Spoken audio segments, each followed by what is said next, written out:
PLD PJ Campbell. Two mediocre white dudes on film.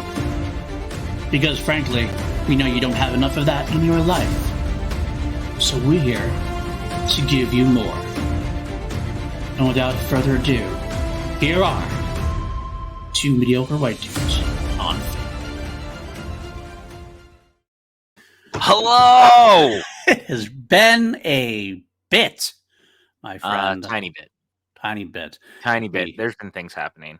Yeah, life has been happening. We did get through all of Halloween, and that was a long, arduous, fun. A long time battle. ago. I go Weird Al. In a galaxy far away. I knew right away you were going there. Naboo was under an attack. An attack. Okay, look, I had to do that, number one. It's the Weird Al weekend, but I've been so busy, I have not even had a chance to watch Weird yet. Me either. It's driving me nuts. Me too. I'm going to try to sit down and watch it either tonight when we're done here, but I expect, because we're talking about The Shining, we're probably going to be here for a little bit. So my money is on. I will probably have watched it by tomorrow. I hope so. Is my hope. But I'm super fucking excited to watch it. But I also just felt like that kind of fit the whole vibe and the mood of what we're going for tonight. Oh yeah, weird. In general, weird, wonderful. And also, we were gone, and now we're back. But it was like a long time ago was the last time we podcasted. At least it does feel that way. It does feel that way. I gotta say, I will say that podcasting. I love podcasting with you. I love doing my class action with Maddie and Richard. We don't talk about the other guy. That's right, the James Cameron guy. Yeah, we don't talk about the James Cameron guy. Either James Cameron or the James Cameron guy himself. Gotcha. Okay, gotcha. JC. We don't talk Jesus about Christ. That. Yeah, exactly. Maybe that's what. So I have a bad joke that I want to tell you really quick.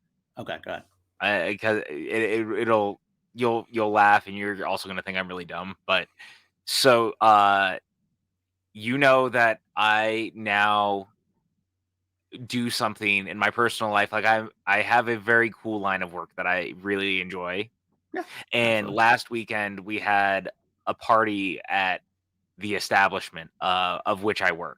Okay. And there was a dude dressed as Jesus.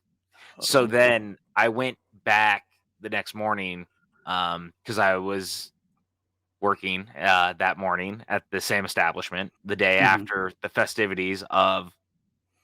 I'm not going to get into the details of all of it because I'm trying to keep some anonymity, if you will. And I totally butchered that word, and I'm aware of that, and that's okay. I wasn't going to say anything. We'll let you go. Oh, I'm calling myself out. At least I'm aware of it. It sounded weird coming out. It's a weird word. Anonymity. There you go. Yeah, thank you. Anonymity. But we were talking, and someone was like, "Yeah, did you see the person that was dressed like Jesus yesterday?" And I was like, "Yeah, man.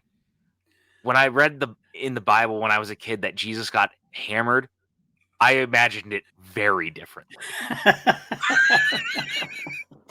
That's pretty bad. I almost want to boot you from the street right now. That's how bad that one is. Not gonna lie. It's a really bad joke, but it was bad. really funny, and especially because of the line of work that I'm in, it was very fitting to everyone around me who was like, "Holy shit, nice. He can hang." Number one, he's really fucking funny. And number two, that's just like an off-color joke, but honestly, with the state of the world right now, maybe we need a little bit more off-color humor. Is that why you went with the red colored lights? Is that what No, yeah, for the audio listeners who don't know, I have changed the lighting a little bit in my office so that when we're talking about horror movies, there's like a tinge of red light, and I really like it. It just felt fitting because the truth of the matter is that no matter the fact that two mediocre white dudes could be branded to be two mediocre white dudes talking about literally anything as far as film is concerned, we've really just made it a point that we almost exclusively talk about horror. And I was having this conversation with someone recently where I was like, we kind of pipigeonholed ourselves, and it wasn't an intentional thing. It's just what we like. It is. It was intentional because we both love horror and we both love franchises. So horror franchises seem to be the way to go. Yeah. So it just happened to be that way. I think there'll be a time where we definitely will do. We've already talked about doing Star Wars at one point. We've already talked about doing Marvel at one point. I don't know if I want to put my thoughts about Star Wars on the internet because I feel like people will murder me. They can do that if they want. I don't give a fuck. Like I'm going to say what I want to say. That's just me. But I'm a positive guy about it. But that's just. But that's my point. Yeah. Yeah, I mean, like, look, I'm gonna be honest with you. I'm gonna go to bat for every one of those fucking movies by the time we're done. Yeah, me I too. like Star Wars. I'm a very simple man. Laser swords, space wizards, pew pew pew. Give me. Give Like, it to it's me. really simple. Yeah, I agree. That's why I love all of them. But regardless, what I was talking about real quick was that like the Sorry, podcast. I love podcasting with you. No, it's okay. Podcasting with you, podcasting class action, everything else. I find that like I have less time, so I had to get the Shining in for today. I have to get Equilibrium and V for Vendetta in before Wednesday oh, now. man, it's so hard being you. And it's like I love these films and thing, but like it does when something like weird comes out, I'm like, I want to watch weird, but I gotta make sure I get this in so I can talk about it properly. So it's always kind of like finding these like weird, like ways, no weird, like just Dude, I mean, I got home from work today, and the truth is like I was super busy the last couple of days. I've like barely come up to breathe. I've just been working, and PLD texted me this morning and was like, "So we're still good to record tonight?" And I was like, "Fuck, I hadn't even watched the movie." And I mean, not that I had never seen The Shining, I've seen it, but I like to rewatch stuff before we talk about it. It's just easier because I like to have it fresh in my memory. Yeah. And I got home and it's been such a long fucking week, and I was just like, I don't really want to watch it. Right. And not because I wanted to like wind down. Yeah. And The Shining's 100% not the kind of movie that you wind down to. No, not at all. Not at all. Sometimes I do. Don't get me wrong. I fall asleep watching horror movies all the time, but there's something about this movie in particular. It is not a wind down movie. No, it's not. And it gets you in there. I get home and I take an edible right away, and I like putter around and I'm doing stuff, taking care of the dogs, and the normal stuff. And the edible starts to kick in like maybe 15 minutes into the movie.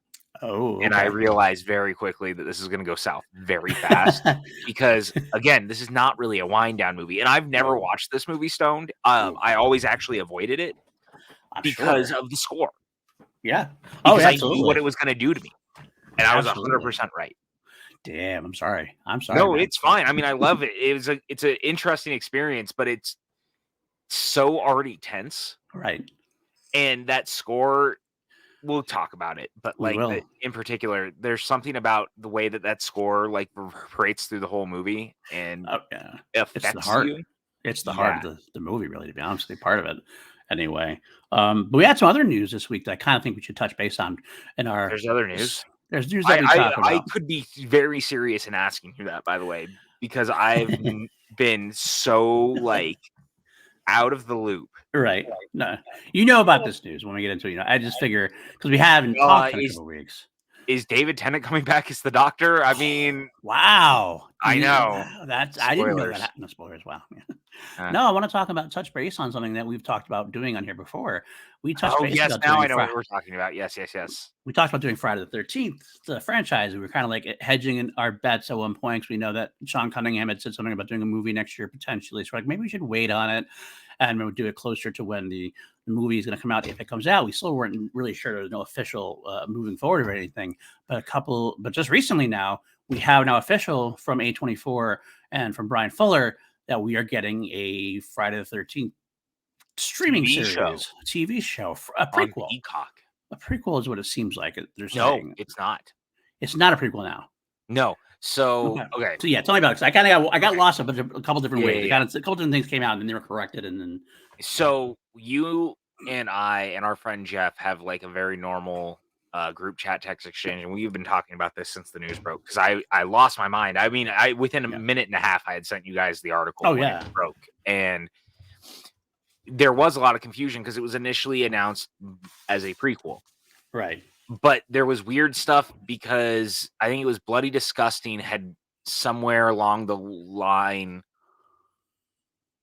fudged what they read in it, and they were like, it's only a prequel. They can only use the stuff that was like written from the first movie, et cetera, et cetera. Then there was a report that came out from one of the producers and the lawyers who had helped litigate everything, who were like, no, they actually own the rights to literally everything that has been done on film. So it's more as far like as the TV goes. Yeah, as far as TV goes. But this TV show can use any part of the canon. Right.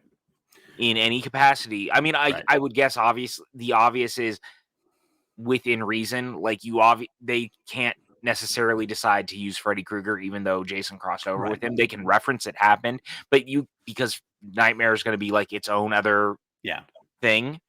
But it sounds like essentially they could basically make it an anthology, and you could either jump around and do different time frames, or you could just do weekly episodes that are different. I mean, I'm sure that Fuller himself has like laid out a plan of what he wants to do, Right. which I think is great, and he's such a perfect voice for this.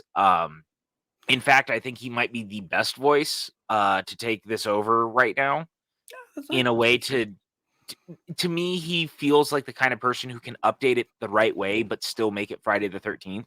Right. And Absolutely. ultimately, that's the most important thing, because I think Friday the 13th in particular, I was having this conversation recently. I think the Friday the 13th movies take the biggest swings of the big three as far as franchises are concerned.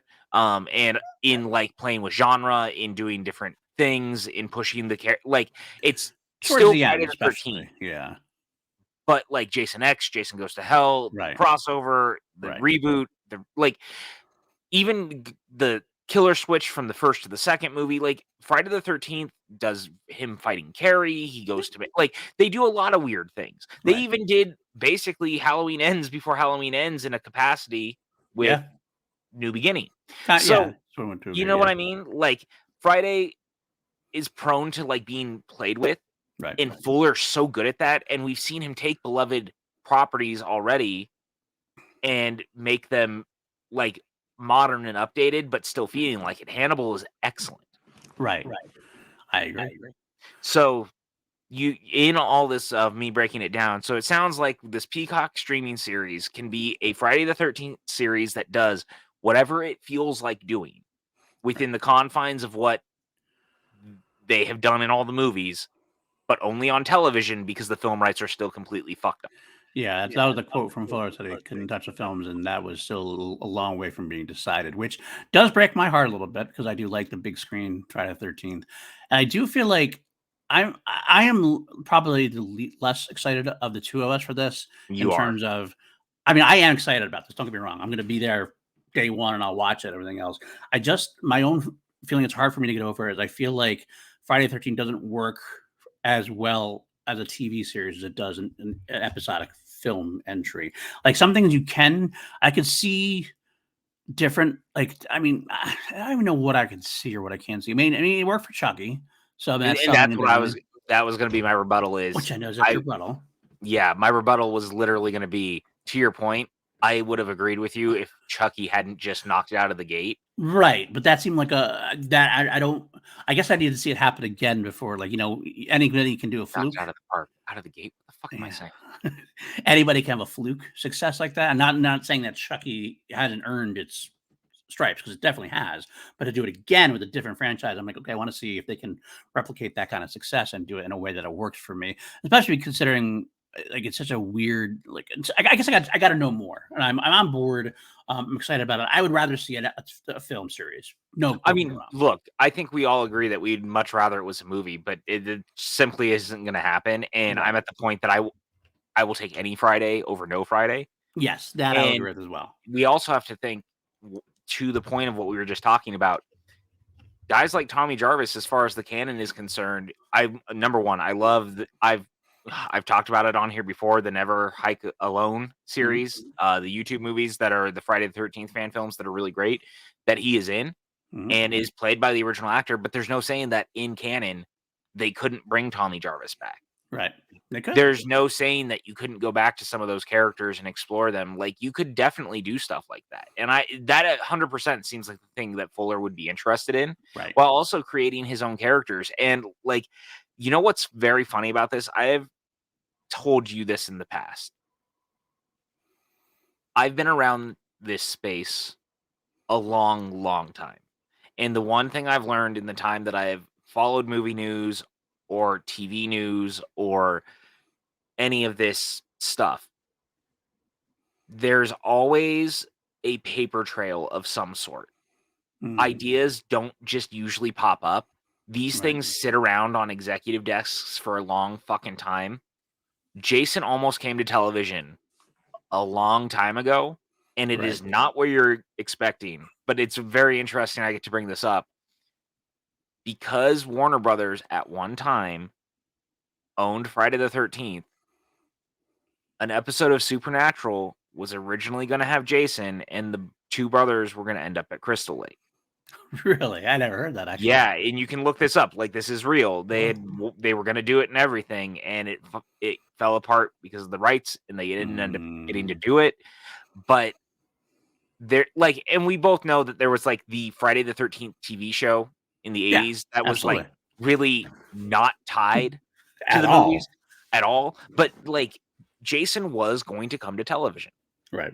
This is that weird version of that where that studio note floated and floated and floated. and floated until it became a reality somewhere else. And the funny thing is that Fuller kind of floated with it, because remember, he was going to make a movie in 2013. Yeah. And then the legal shitstorm that is what happened with these rights happened. Right. And now that's where we are. Well, I feel like kind of probably what happened is that they tried to do the movie for so long, got fucked and went, well, can we get the TV rights? Right. Oh, we can make that work, and we can do that. Then let's do that. And it's the time, if it was going to happen, now is the time to do it. I'm glad it happened now rather than before, because putting Jason on TV before wouldn't have worked for me, because back then TV was a different medium than it is now. 100%, which is why I think it'll work. Right. And it could absolutely work now.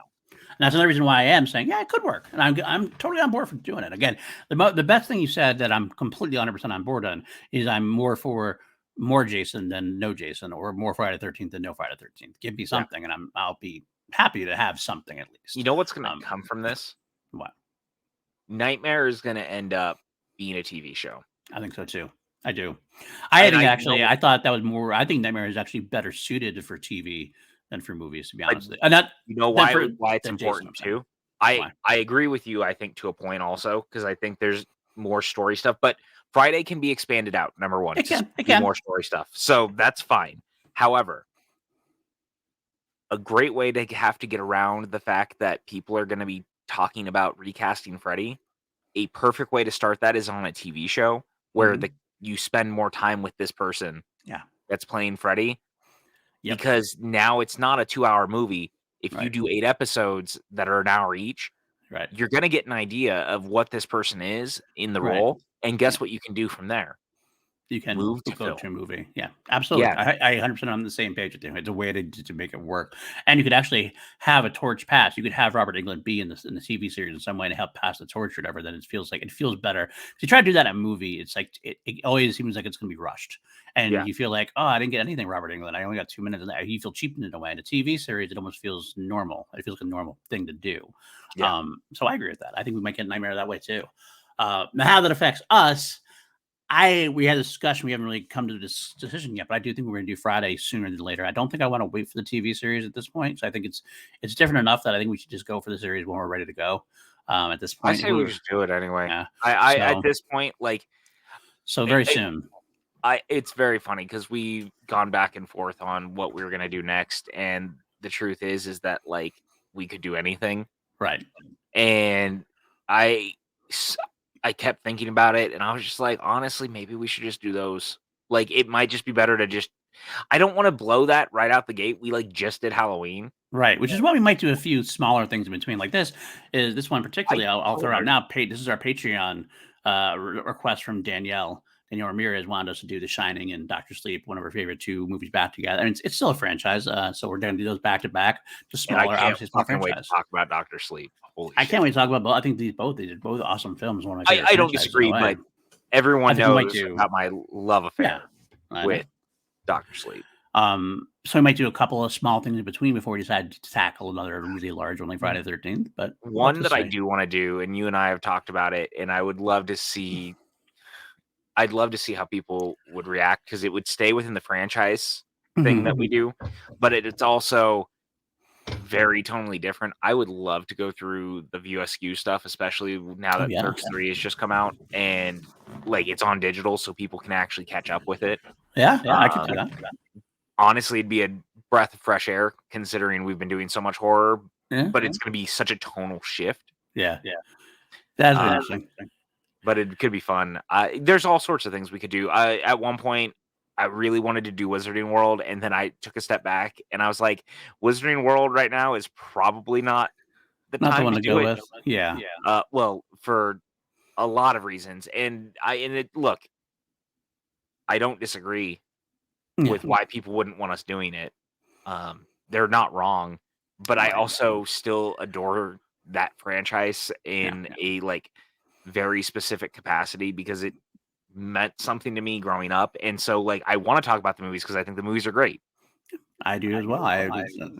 We watch them all the time here, to be honest with you. So No, I know, but that's what I'm saying. So there's lots of ideas out there. yeah, Is what we're getting absolutely. at. And of course, we have our overall thing we talked about one part. We're going to start doing we might actually do the Harrisons, and Yeah. maybe the I don't have a name for yours yet. The Bruce, No, the we don't. Campbell crew, the Bruce. I don't know. The Spruce Bruce. I don't know. Bruce-a-thon, the Bruce-a-thon. Yeah, there we go. There you I go. mean, like, and we got to pour one out for Ed Harris after the cancellation of Westworld.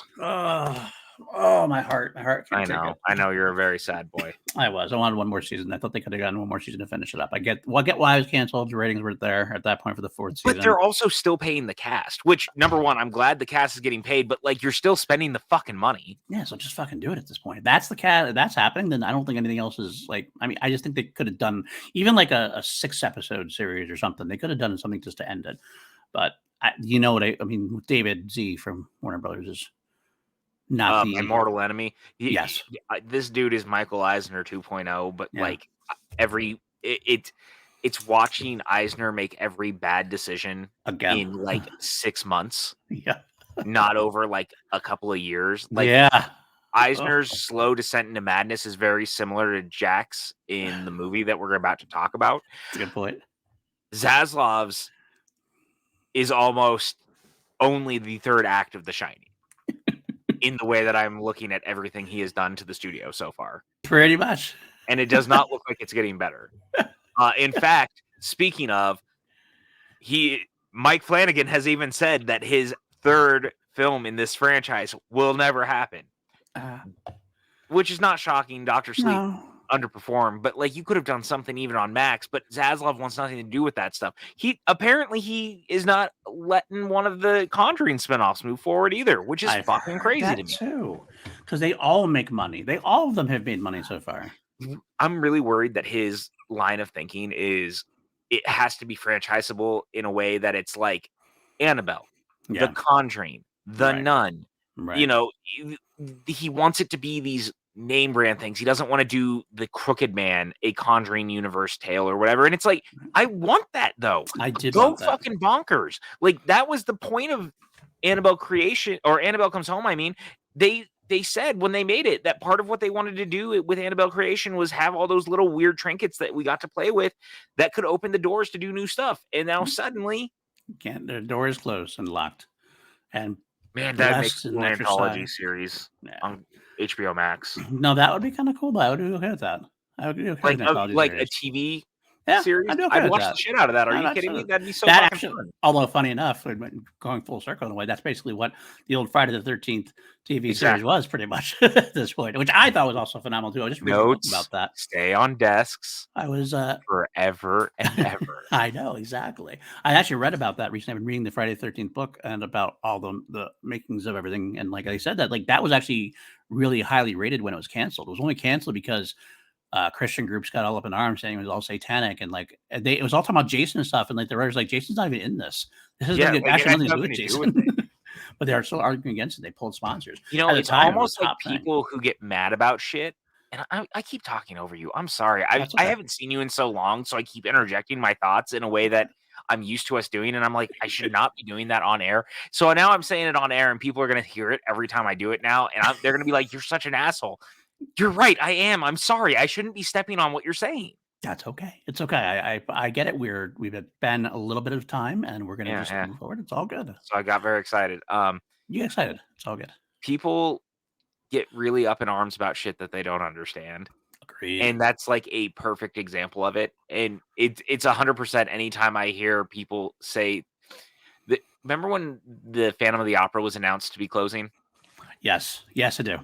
And I sent you a tweet that I found where this person was like, I'm really glad it's over. And I hope that Broadway will learn from this and never like make another play that follows. Like, however it was that they explained the Phantom of the Opera. Romanticizing, Romanticizing stuff. Or... Yeah, it was like a weird tweet where I was like, someone fundamentally misunderstood the Phantom of the Opera. Yep, absolutely. And to the point where I was like, look, people are allowed to have opinions. This is not an opinion, though. This is just factually wrong. Yeah. But that's the kind of thing. It's exactly what you're talking about with the Friday the 13th thing. People being mad about shit that they don't understand, and because they don't pay attention to it, or they don't, Not what it only is. that, like, not only were they not paying attention, like, to be completely honest, especially because it was the Christian right, like, zealots of the time. I'm not choosing a war against Christianity. Don't tell me that or whatever. Religion, do whatever you need to do. But these were Christian zealots about that whole thing. Taking was satanic. Like, the whole point of the show was actually going against evil and saving people who were cursed by the devil and demons and stuff. So it actually was something that they should have been for, to a degree.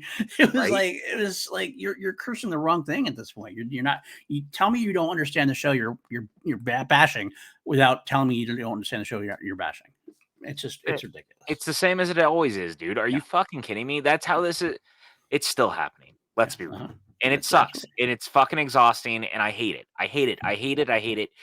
And there's a reason that I am no longer religious. I do not affiliate with any of that stuff. I left it a long time ago.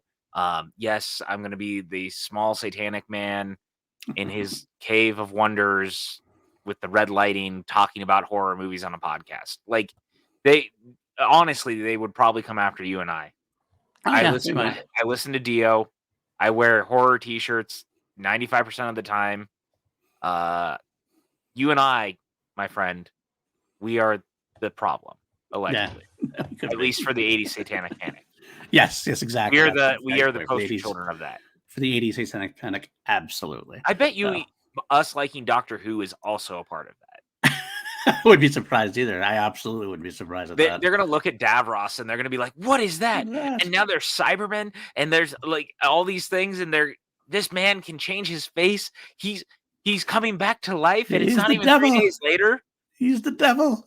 Wow, that was another Jesus joke. We're just on a roll today. I guess so. We are going to cancel the way we go.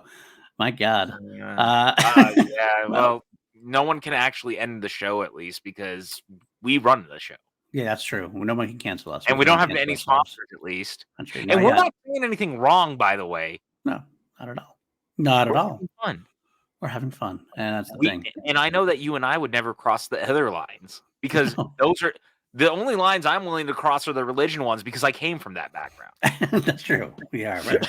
I always say I'm recovering Christian. So yeah, that makes two of us. I'm a chronically drinking.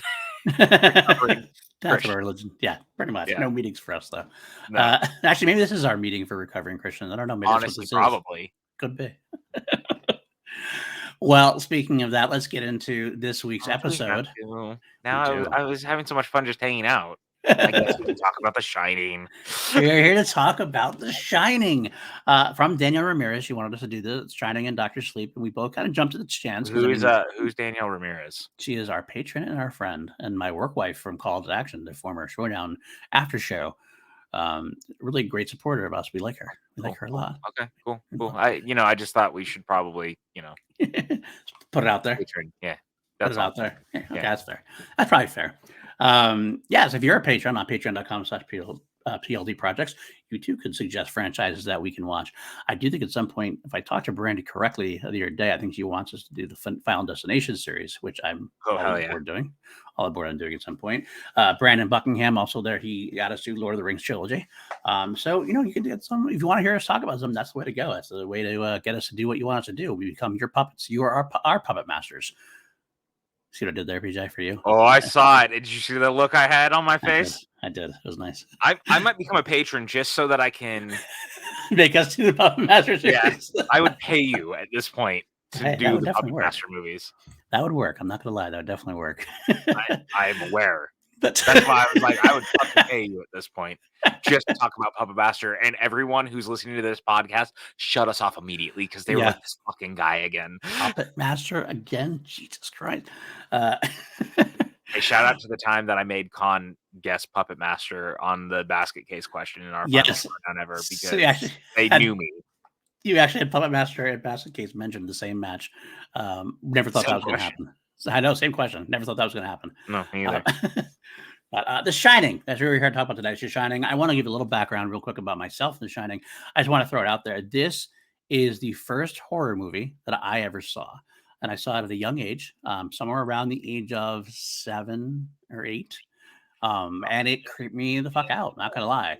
But it did spur a love in horror for me pretty much right away. I am here on this podcast with you and good friends with you because we talk about horror so much because of The Shining. So I have to give it a lot of respect. And I have a lot of nostalgia for it. I'm going to try to push that aside and try to be unbiased about it. But I do have very much have a love for this film at its core. And I'm very interested to see because I know you are not as sold on this one as I am. Actually, it's more complicated than that. It's okay, not that's that fair. it's people.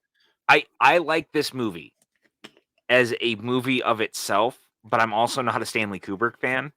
Right. So Mike, let's talk about my background with it too, because this movie was very fundamental for you. Yes. The Shining as a book was very fundamental for me. Yeah, I watched the movie before I read the book. It was one of the first horror novels I ever read. My favorite Stephen King book of all time is still Salem's Lot, but The Shining had a very big impact on me because it was one of the first times reading through one of his books. It was so contained comparatively to a lot of his other writing, but it was very cerebral in a way that I wasn't anticipating, and the book got under my skin quite a bit. Right. And I loved the book growing up. And I saw the movie in middle school. Okay. And middle school was about the time I was finally branching out to watch a lot more things that were different. And Kubrick, for me, the only thing I'd ever seen of his was Dr. Strangelove because my parents would watch it from time to time. Right. And it was the first time I watched a movie that left me absolutely fucking cold in such a weird way. Not in like me being like, fuck this movie. No, it was just unearthly cold feeling. And it was the first time that I realized that I wasn't a big fan of Kubrick for a very specific reason, is that I don't think he's a very human director. And I don't mean that as a bad thing. I think that there's something about him that he finds the darkness inside people and finds that coldness and he leans on it. A lot of his movies have that very cold, manipulating feeling, and it's something that Nolan does now too. He really pulls from that same thing. I think Nolan's a little more human, but I'm also not big on Nolan, and the two filmographies are very similar. I agree with that. And so is their filmmaking. So I have a weird relationship with it because number one, the movie it should make me feel uneasy. I think it's a great descent into madness.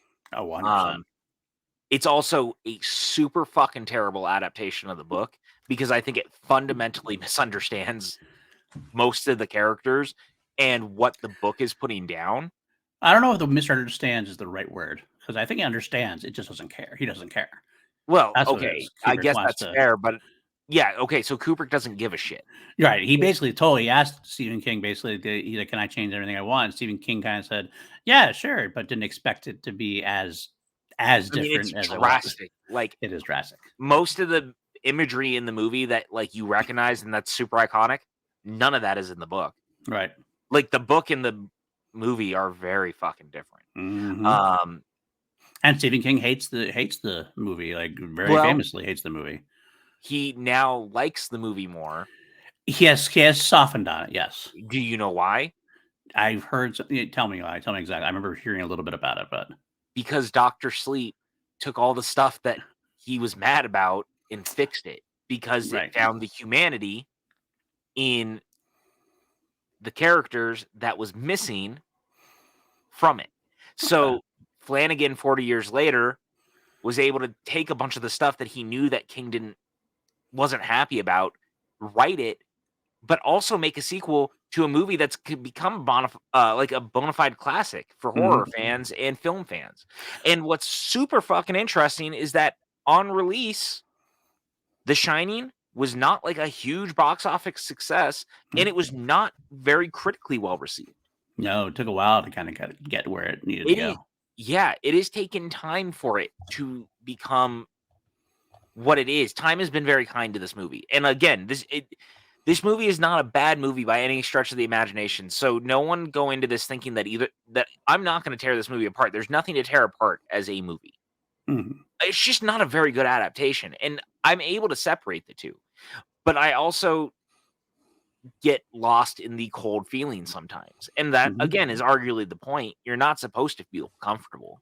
Right. If you felt comfortable, then Kubrick fucked this up and he didn't do very good. Right. Like, Because that's not what I had to do at terrible all. fucking job, but that's not what happened. Right. I will Yeah. say that it's interesting that I agree with you, but I also find, and this might be more our circle, but it's kind of come full circle. Like some people I've talked to recently have been lesser on it again.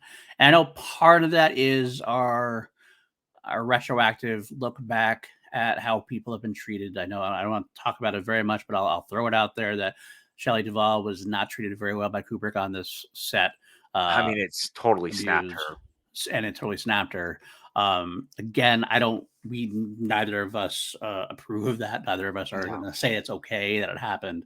We are just two people. For specifically, we are only looking at the film itself, the outcome, and leaving. I leave the art, keep the art for the art's sake, and I think the other side of it is a different kind of conversation. That's not something we're talking about now per se. No. And Um, and I think there's a line that you and I have talked about this kind of openly in the past. right. We are very pro trying very hard when we are talking about movies on this podcast in particular, where Mhm. we're only wanting to talk about the art, not Right. necessarily the artist stuff that has Right. happened off screen. I don't Exactly. like what happened with Shelley Duvall. None of us do. But No. at the same time, that is, and we're out here saying, "Hey, look, we know what happened, and we don't like this was out of our control." We're Is acknowledging it. we're We're acknowledging it, acknowledging it. but and it was horrible. Right. We also need to be able to talk about the movie still. Right. The movie itself is something different. So that's what we're going to look at that way. So I know part of it is that, but I know some people, like some of our friends, and or maybe it's just our circle, I don't know, that have said like they weren't as big of fans of it. It always kind of surprises me when I hear that because I grew up with it being like one of the horror movies. And it Like still in the late is. 80s. And it still is, absolutely still is. It But I still feel like it's is. lessened a little bit. But overall, it's You know, definitely one of the greatest. I'm sorry, but oh, no, you're fine. I think to your point, you know what I think a part of it is, and I don't wanna say it this way, it's gonna sound so dumb and, like, it almost feels like people taking a piss at something because it was popular. It's very popular to be like, "I don't like the popular thing." Like, I mean, look, my ongoing thing with Avatar, right? Like, right, there's right. part of it is performative, like, as an ongoing joke because I just don't love Avatar, and by the way, I have watched that trailer twice now, for the new one. I dude, it does jack shit for me. It's done nothing for me too. I'm not gonna lie. It was just It's left eh, no mark. I yeah. don't care. I don't really care either. I wish I did. I wish I I did. do I too. wanna. It feels just like I'm watching the same movie again, but like with little differences, and it's got less Stephen Lang in the trailer, and Stephen Lang was one of the best things about the Yeah. first film. So I'm like, Yeah. So, all that being said, I think that there is a small feel of people maybe necessarily kinda doing that thing where it's like, "Well, it's popular and we're gonna knock it down a peg," but I do think there is a contingent that are also people like me who King is still popular. He still writes. People are still discovering that book, and then they watch the damn movie and they go, "Wait a second, why does this feel weird? Like, right, why does it not match?" And I think there is some truth to that. yeah, So I think that there's some camps that live in a world where that's where it feels to them, right, and that's fair, and there's nothing wrong with that. absolutely, Um, but I will go on the record to say that again, I think it's actually a pretty good movie. A pretty good movie, in fact. I There's a reason it's revered. I said that before. I said that right text to you. This is where I agree. It is a horrible adaptation. I think it's a great movie, and that's a Yeah. difference. I think Kubrick did exactly what he set out to do, and he achieved a greatness in some areas. And I get why there are some coldness to it. There's definitely some coldness feelings, but I think Kubrick Kubrick just did what he wanted to do, and he succeeded exactly what he wanted to do with it. And that's something to be praised in a way. I mean, even if you don't like it, you got to prove that, like, hey, he did a hell of a job with what he wanted to do.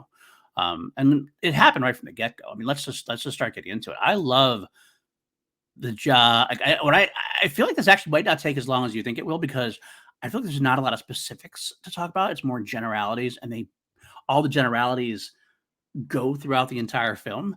So, like, once I say it once, it's like we'd be repetitive to go over it again and again, but we might bring it up anyway. But, like, right from the get go, I think what a great job this film and Kubrick does tonally, just invoking isolation right from the get go. Right from the get go, we get like the opening with the faraway shots of the car, these wide open areas without peoples. The score, which we mentioned, we're going to start talking about that right away. The score just has a very drony, inhuman, cold. Yeah. It almost lulls you into this like wide open space, and it's so. I was drawn right into going, wow, this feels kind of creepy, and it feels like I already feel like almost claustrophobic with the lack of people. Claustrophobic is not the right word, but like I feel that tightening of my chest already. Going, oh my god, this is so. Ah, and that's in the first like 5 minutes. Now, we do get Jack Nicholson being introduced, and Jack as Jack Torrance is a very interesting choice, and one that definitely pissed off King to a degree after the fact. Yeah. Because in the book, The Shining, Jack is very much an everyman, a recovering alcoholic everyman. Yeah. Jack Nicholson is nothing if not. He's definitely not an everyman. Well, he also didn't want a person that had already played crazy, right. because you needed to believe that there's a descent into madness. And the truth of the matter is that from the opening moments of this movie, when you're with Jack, Jack the character, though, not like both Jack the character and Jack Nicholson, but it's so obvious that Jack Torrance already has shit going on. Yeah. Like, they fundamentally change who he kind of is. Right. And I get why he doesn't love that, because they take out these aspects about, like, he thought about killing himself. Right. Because he thought that when it came down to it, Wendy and Danny might be better off without him. Yep. Wendy and him have all these marital issues, and it's more from the alcoholism and more from like a strain in their relationship. It's not dark and brooding and like the way that it's portrayed here. Right. Like, this is a guy who underneath it all is actually much more broken and human in the book. And it is so heavily missing in the movie, because you're waiting for the snap, because you already know he's going to. Well, exactly. But I think also Stephen King took it absolutely personally, not just because the novel was his novel and his character, but he based that a lot on himself. Yeah. So when he saw Jack Nicholson being crazy, it almost like it was like a personal affront to him. And again, bad for adaptation, but it worked for what Kubrick was trying to do. And Nicholson from the get go has that twinkle behind it, or I don't know if you call it twinkle behind the eye, I usually denote something good, but there's that little glint of something going on behind the scenes. And all three of them do. Wendy and Danny both, when you get them together, they all have something going on behind the scenes. And I actually really like Danny in this. I think he's he again does everything that needs to happen for the kid. He's a creepy kid. He doesn't feel out of place. Like, a lot of times you can have a kid actor if you just feel just out of place and doesn't feel like he's real. It feels like a kid acting. Danny feels like he's Danny Torrance. Like, I get that from him. Whether it's his conversations with Tony, which is conversations with Scatman Crothers, which also is kind of deviated from the book, because in the book, he like disappears by the time they get to the hotel. Right. Like, right. which is very interesting. I mean, then we jump to the end where he gets killed, and that's a completely different thing. Like, he's never killed in the book at all. But also I'm talking about his little friend. Oh no! Oh, I know. Oh, I know.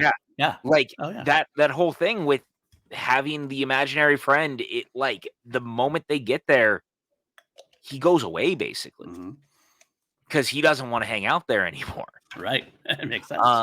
And that's very interesting to me. Like the most major scene that is from the book and the movie that is like intact still and very similar is the scene with the bartender. Yeah. And that was with spot Lloyd. on. No, Lloyd. Yeah, like that's really it. So it's just very interesting. And I'll say this. For all its faults, though, this is a really good movie about one dude's isolation and the effects of unchecked mental health and unchecked alcoholism and this idea of they kind of reference the Donner Party very early on in the movie, and there's a lot of little things like that.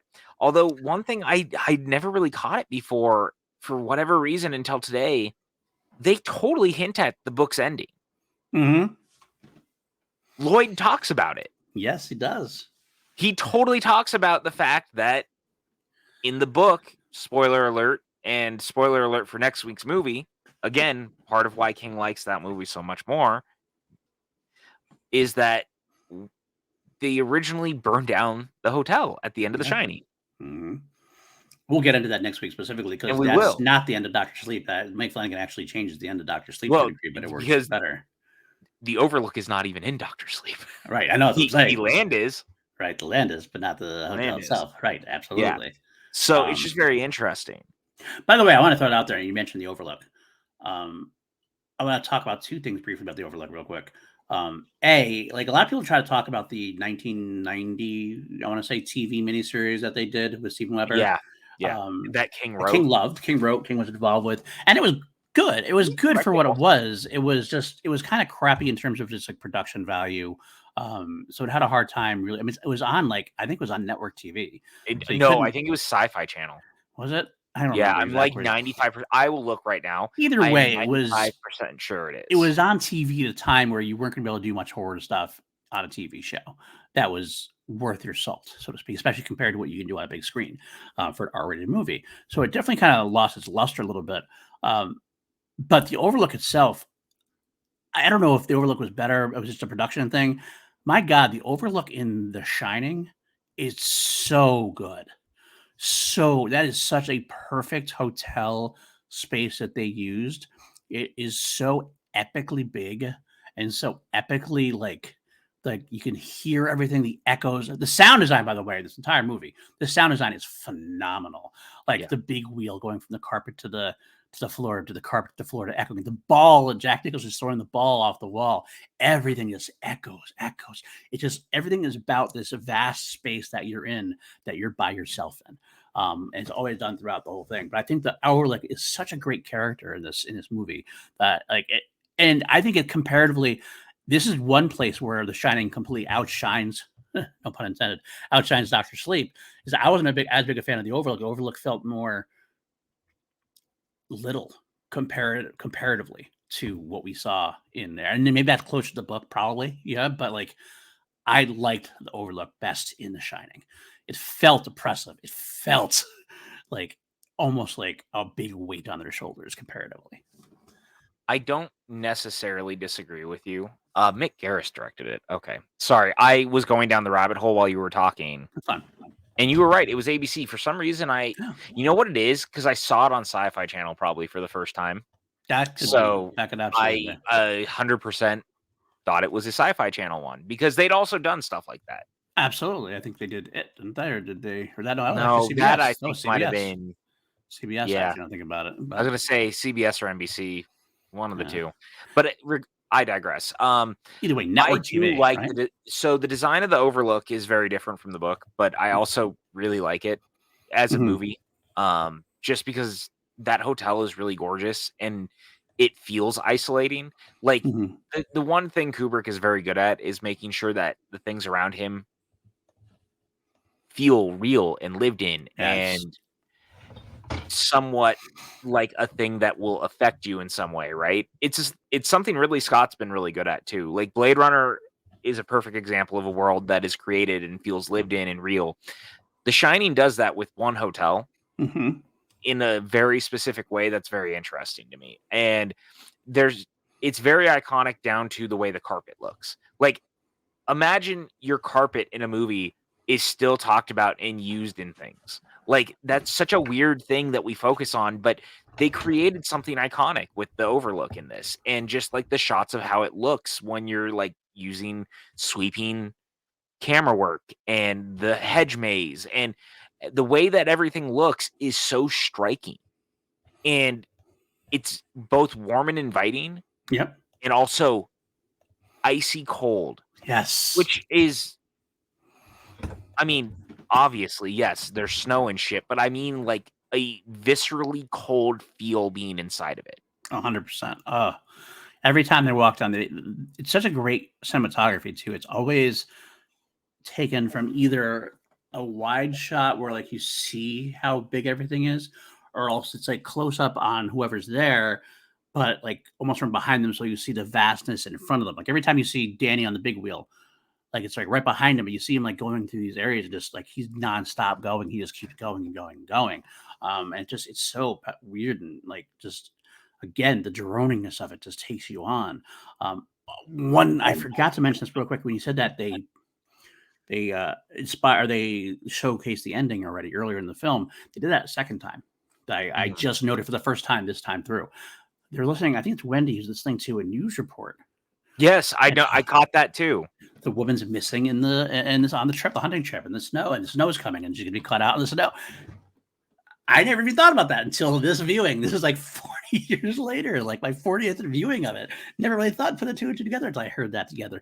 And that's the main thing I said in my notes. Everything that you hear and see is like chosen particularly by Kubrick to mean something, to indicate something. There's nothing in here that's random. It's all so specific, and I appreciate that. I do too. And again, it's just interesting because there was lots of things like that in the movie.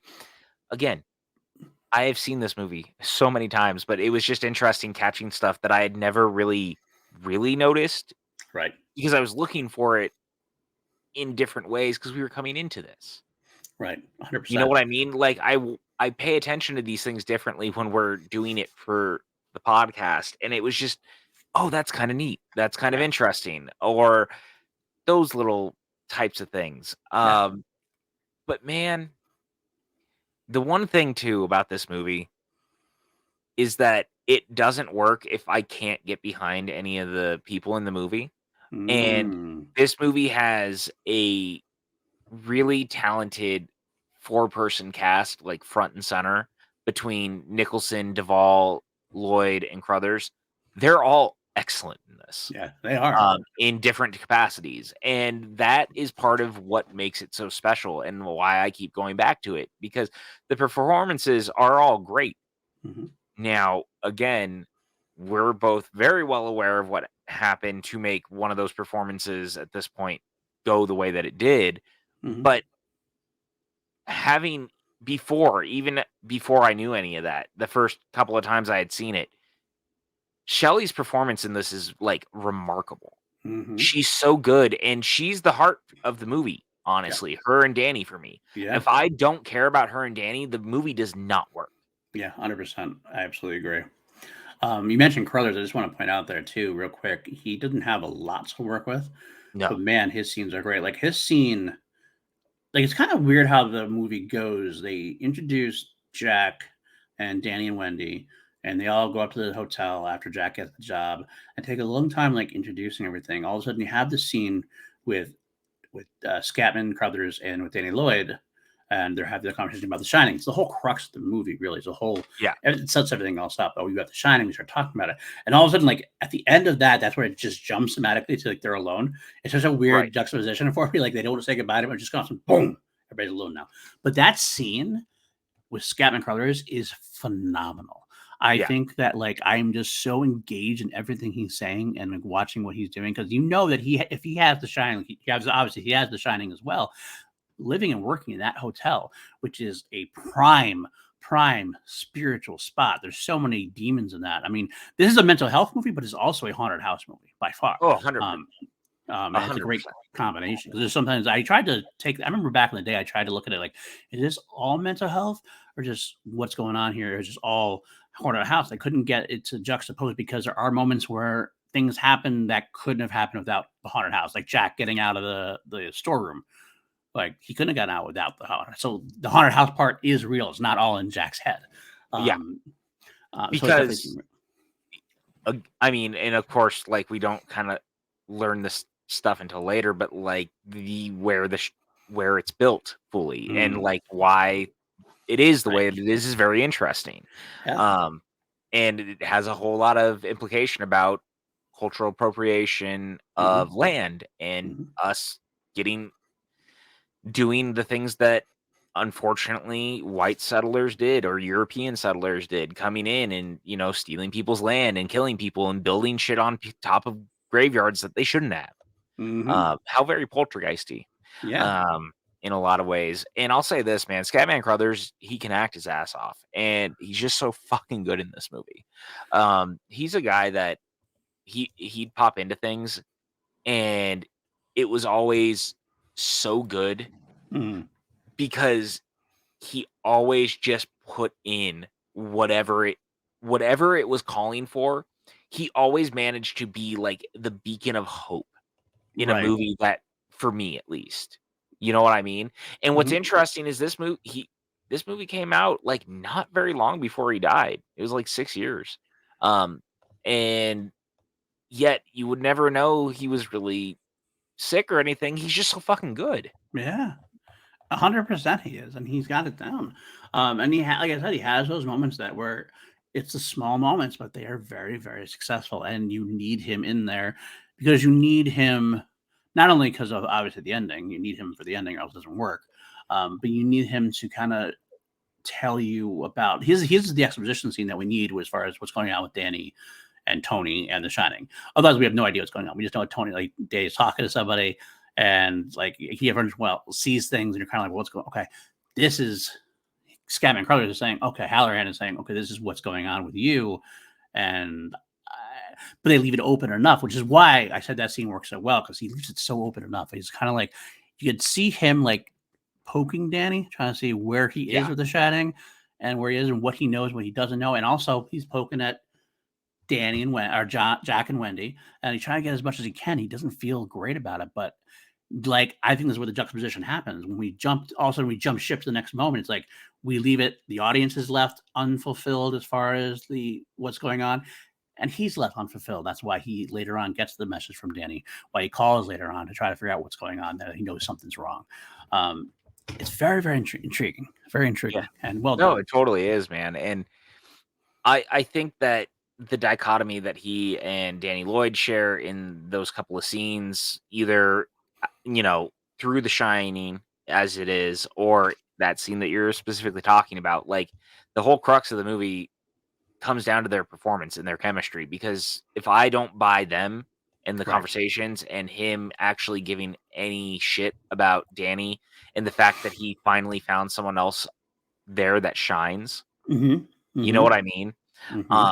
And honestly, again, I'm kind of jumping ahead because there's so much I want to talk about as far as Dr. Sleep is concerned in this, but this whole crux of this conversation is the catalyst to everything important also about Dr. Sleep and the eventually having to go back and confronting it. Right. And the use of Dick Halloran in Dr. Sleep is fucking fascinating to me. And again, Carl Lumbly, like so good. He's so fucking good. You have these dudes who are just aces actors. Yep. And that's what you need. Yeah. That can get you so far. That can get you so far. I can't wait to talk about Dr. Sorry, I keep jumping ahead. I'm just so excited because I also love that movie. And there's so much that is tied to talking about it because we're talking about this. It is one of the two movies I'll say now, which is impressive because there's a 39-year difference between the films. And there was a similar between the books as well, because Stephen King didn't write Dr. Sleep for years until after The Shining was done. He finally did it because he was mad. Right. Yeah, that's what it was. But it's amazing, like, given the time between both the books and the movies, how connected they really are. They're so bound, even more than a usual sequel is. Like usually Mhm. make a sequel to something, it's like, okay, we're gonna give you some nostalgia, we'll throw some names, we'll throw the name Danny there, we'll throw the name Jack every once in a while, kind of thing. But it's usually doing its own thing.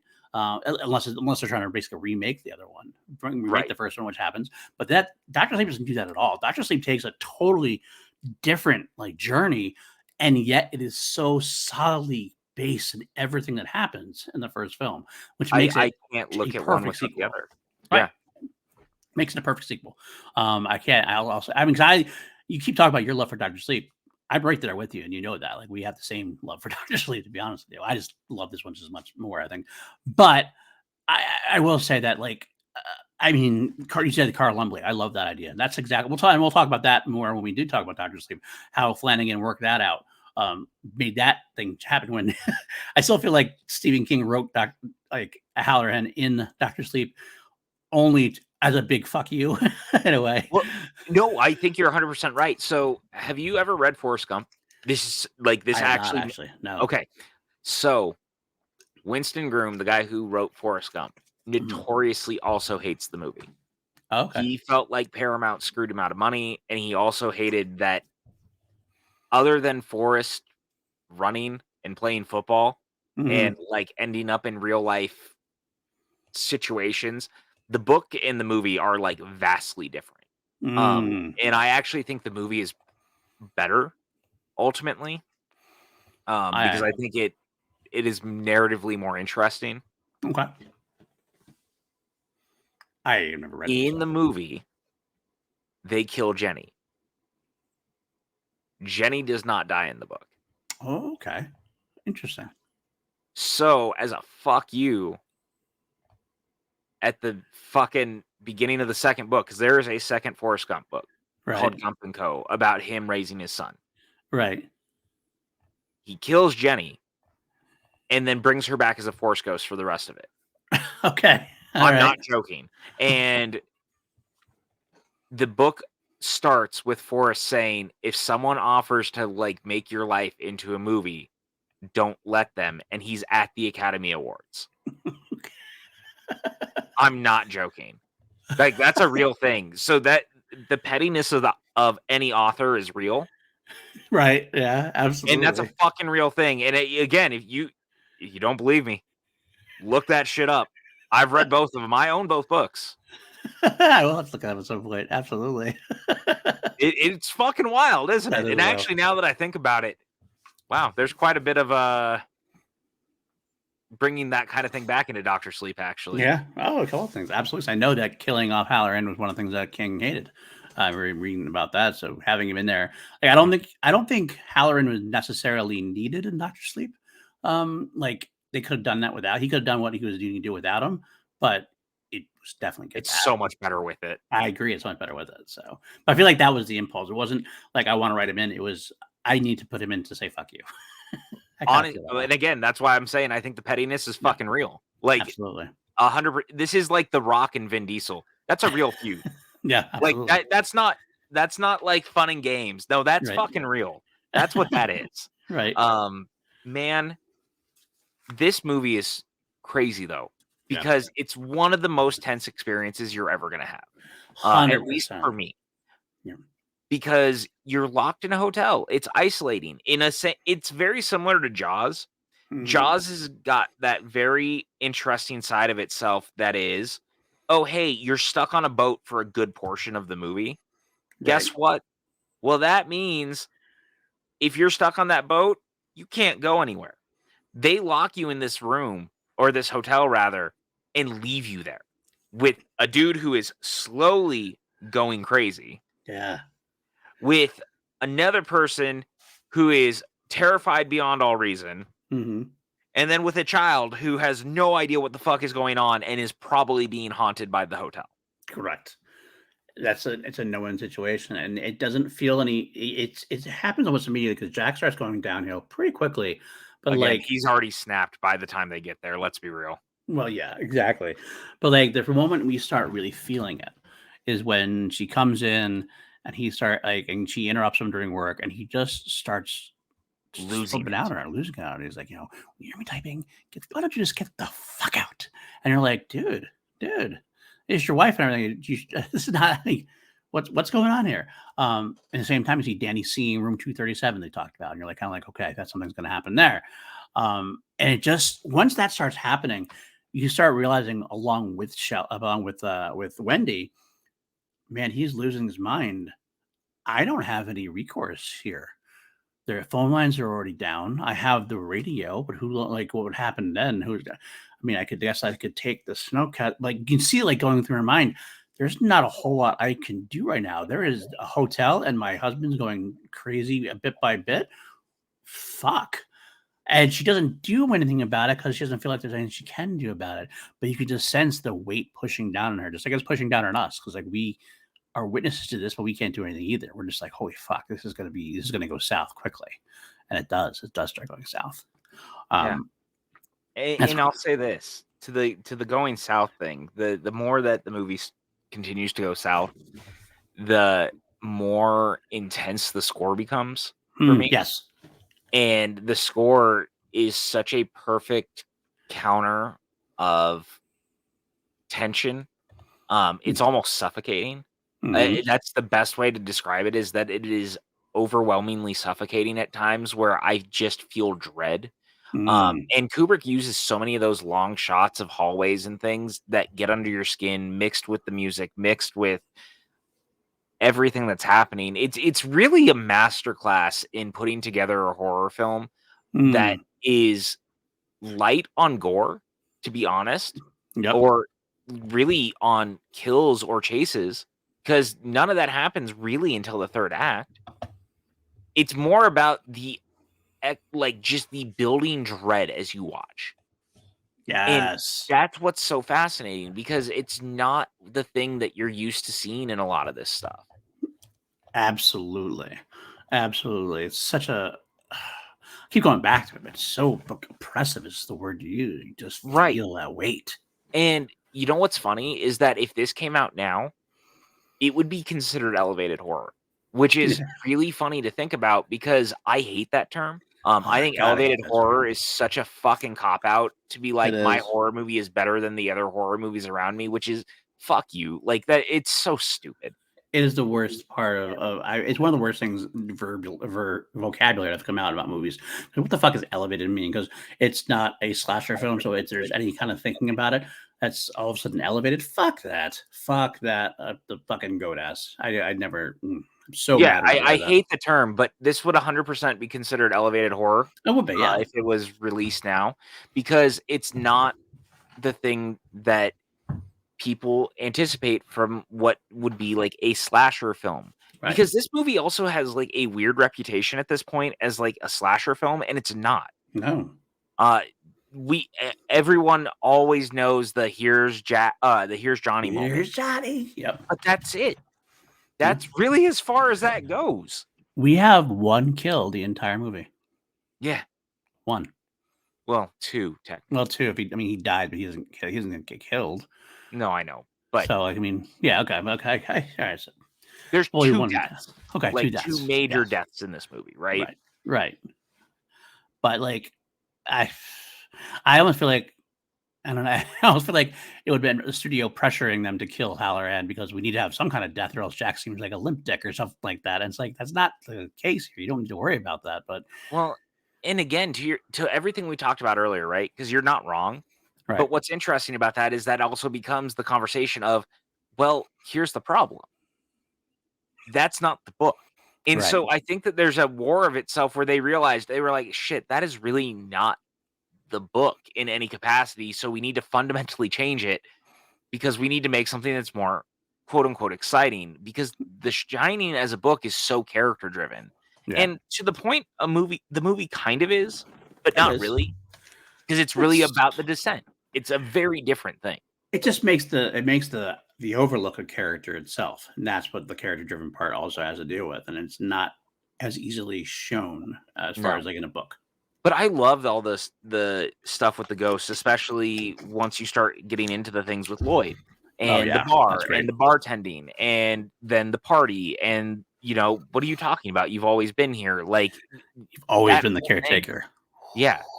That freaked me out. That freaked me out as a kid. It still freaks me out. It's a great delivered line Well, from Grady. between that and dude, when Jack wakes up from that nightmare and Yeah. he's telling Wendy that he's like, I thought I killed you guys, and that's before the fact that when he tells her, he goes, for whatever reason, I felt like I've always been here. Like the moment I was here, I had to be here. Like there's such a weird build to that. Foretelling. Yeah, it's a Yeah. foretelling along the way. In the way that he is so stuck in it. It's Yep. very interesting because it's this idea that he's always been drawn there. Yeah. Always been drawn there. And that comes to play at the end, which is like such a great ending in the way that we will talk about, I guess, at that point. But yeah, I mean, at this time, when you mentioned the nightmare, that's the whole crux of everything. Kind of turns up the degrees a few degrees hotter. He is hurt, or he's having the nightmare and talking about chopping up Danny and Wendy, and then there's Danny in room 237. So Danny comes walking in, traumatized, like he got away somehow from this woman in 237, and he's got the strangle marks on his neck. And of course, what is Wendy going to think? Because there was the history, they mentioned once, right, that there was a brief instance where Jack had, in drunken state before the hotel, before they had moved up there, had grabbed Danny too hard and dislocated his shoulder. And they had this conversation with a doctor who was seeing Danny, and at the beginning, and he's like, you could see Wendy trying to like kind of not laugh it off, but like, yeah, it's one of those things you do 100 times and it just happened, and he's never done it again. He stopped drinking and all that stuff. But here we are, we're confronted with that. Where, as far as Wendy's concerned, Wendy's probably the most sane one of the group at this point. They're alone in the hotel. She didn't strangle Danny. It must have been Jack, who just had a dream of chopping them both up. The best part about that sequence is she turns on him and gets mad at him and runs away with Danny. The look on Jack's face is brilliant. It's a greatly acted scene because he's kind of like, he is bewildered. Like, he's got this whole thing where he knows that he's descending into madness, but he's like, wait, I didn't do that. But there's a small part of him go, did I? Did I do that? I didn't know. What the fuck? He can't even speak about it. He can't even like he can't even go, Wendy, I didn't do that. It was just kind of like a complete and bewildered shock face, which leads him to want to get a drink, of course. He's been on the wagon for 5 months. He goes to the bar. Right. This is also one of those things where it's interesting in the book, and it's interesting in the movie, because like, if I remember correctly, and it's been a long time since I read the books, maybe you can correct me, that at one point Wendy smells alcohol on him, even though there's no alcohol in the bar, in the thing. Yeah. That's one of those things where, is it in his head? Is it not in his head? Is it the hotel? Is it, what is exactly going on? It's vague and open-minded and open-ended, but that works. That makes it work, because you don't need to know specifically everything. It's actually creepier not knowing, going, what's real, what's not. You're there with Jack. You're in the hotel with them. And the thing I like about that too is that there's also the conversation involving Danny saying that there's someone else. In this whole thing, she's like, Danny says someone else is here. Right. And Jack's like, what are you talking about? You're out of your mind. No one else is here. And she's like, well, how else do you explain the stuff that's happening? There's someone else here. Danny saw this person. Right. And triangle marks. Yeah. And I just love the way that it plays out, because you realize that the Overlook is as powerful, almost absurdly powerful, that it's actually hurting people around it, because this is not the first time. Look at, and now it's already getting in the head of Danny in a very different way. I just find that so fascinating, and like the whole red rum of it all. Oh, right? God, I love that. Oh, God, I love that. And just Jack not wanting to lose Danny, but Danny also being already kind of split between that, because he already knows, at least in the book, the movie doesn't delve into it nearly as much, but like he knows that something's going on, and that his parents may be getting divorced, and the movie kind of forces this idea that Jack kind of forces them to move out there. But in the book, it's not. In the book, they go willingly, because he and Wendy are kind of looking at it as a fresh start to try to like fix things. So you're sending them up there with different build. Right. And I think that's it changes how you interact with the characters. Right. But all the same, in the movie, it still works for Danny's arc not wanting to be there and for his imaginary friend to be like, "Get out, Don't go there, right? don't go there," and then for Dick to be like, "You are like, they're going to come for you. This thing that you have is great, but They it's want also it. dangerous. They want it. Yeah. They want it." And it shows, and Yeah. even Danny starts to snap. Like, the thing Mhm. is that all 3 of them are snapping in different capacities. Oh And yeah, again, absolutely. wait until we talk about Doctor Sleep because the lingering effects of that it has on a person, actually, the best version of doing a legacy sequel where a character is traumatized about events that happened to them. Hmm. I Just will 100% agree with that statement. saying. I love Uh, Danny having those moments as well. I think you're right. I do think Danny knows what's going on with Jack as well, and that's kind of in the book and it's been the movie. They have the one sequence where Danny goes up to get his fire truck and Jack's there. He's supposed to be asleep, but he's sitting there, yeah, and Danny sits with him and he's like, "You never hurt mommy or me, right?" And like you can tell that he knows what's going on, and but he's he's a like, "Well, kid. did mommy tell you that?" Like, Yeah, he's like, no. "No." But I love the fact. What I love about that whole sequence is right before that, Danny sees the twins, Right. who his had that creepy, come and play with us forever, which creeped me out as a kid. Still creeps me out. I love that. I love that That's sequence. so good. When he comes back in, Danny and Jack have this conversation, and I noticed this line. I must have noticed it before, but I really noticed it again today because I do the same thing you do. I really look for things more when I'm doing podcasts on it. Janet, when Danny asks him, "Do you feel bad?" Jack answers something to the effect of, "I wish we could stay here forever and ever." Mhm. Just like the girl said, and that's what and like intrigue. That's what also sparks Danny. Like, what the fuck? You're actually becoming a spirit. The hotel, the Has whole already crux of the possessed you. thing, the hotel is possessing you and taking your soul. You are a Yeah. part of the hotel now. You are no longer Jack. He's no longer your father, really. He is this mixed person at this point, which is why he had to go. You would never hurt mommy or me. But that it's again left kind of vaguely open at that moment still, or at the end, you get this kind of like, oh, it all comes together. I see it. I see it now. But yeah, that's exactly what I think about that as well.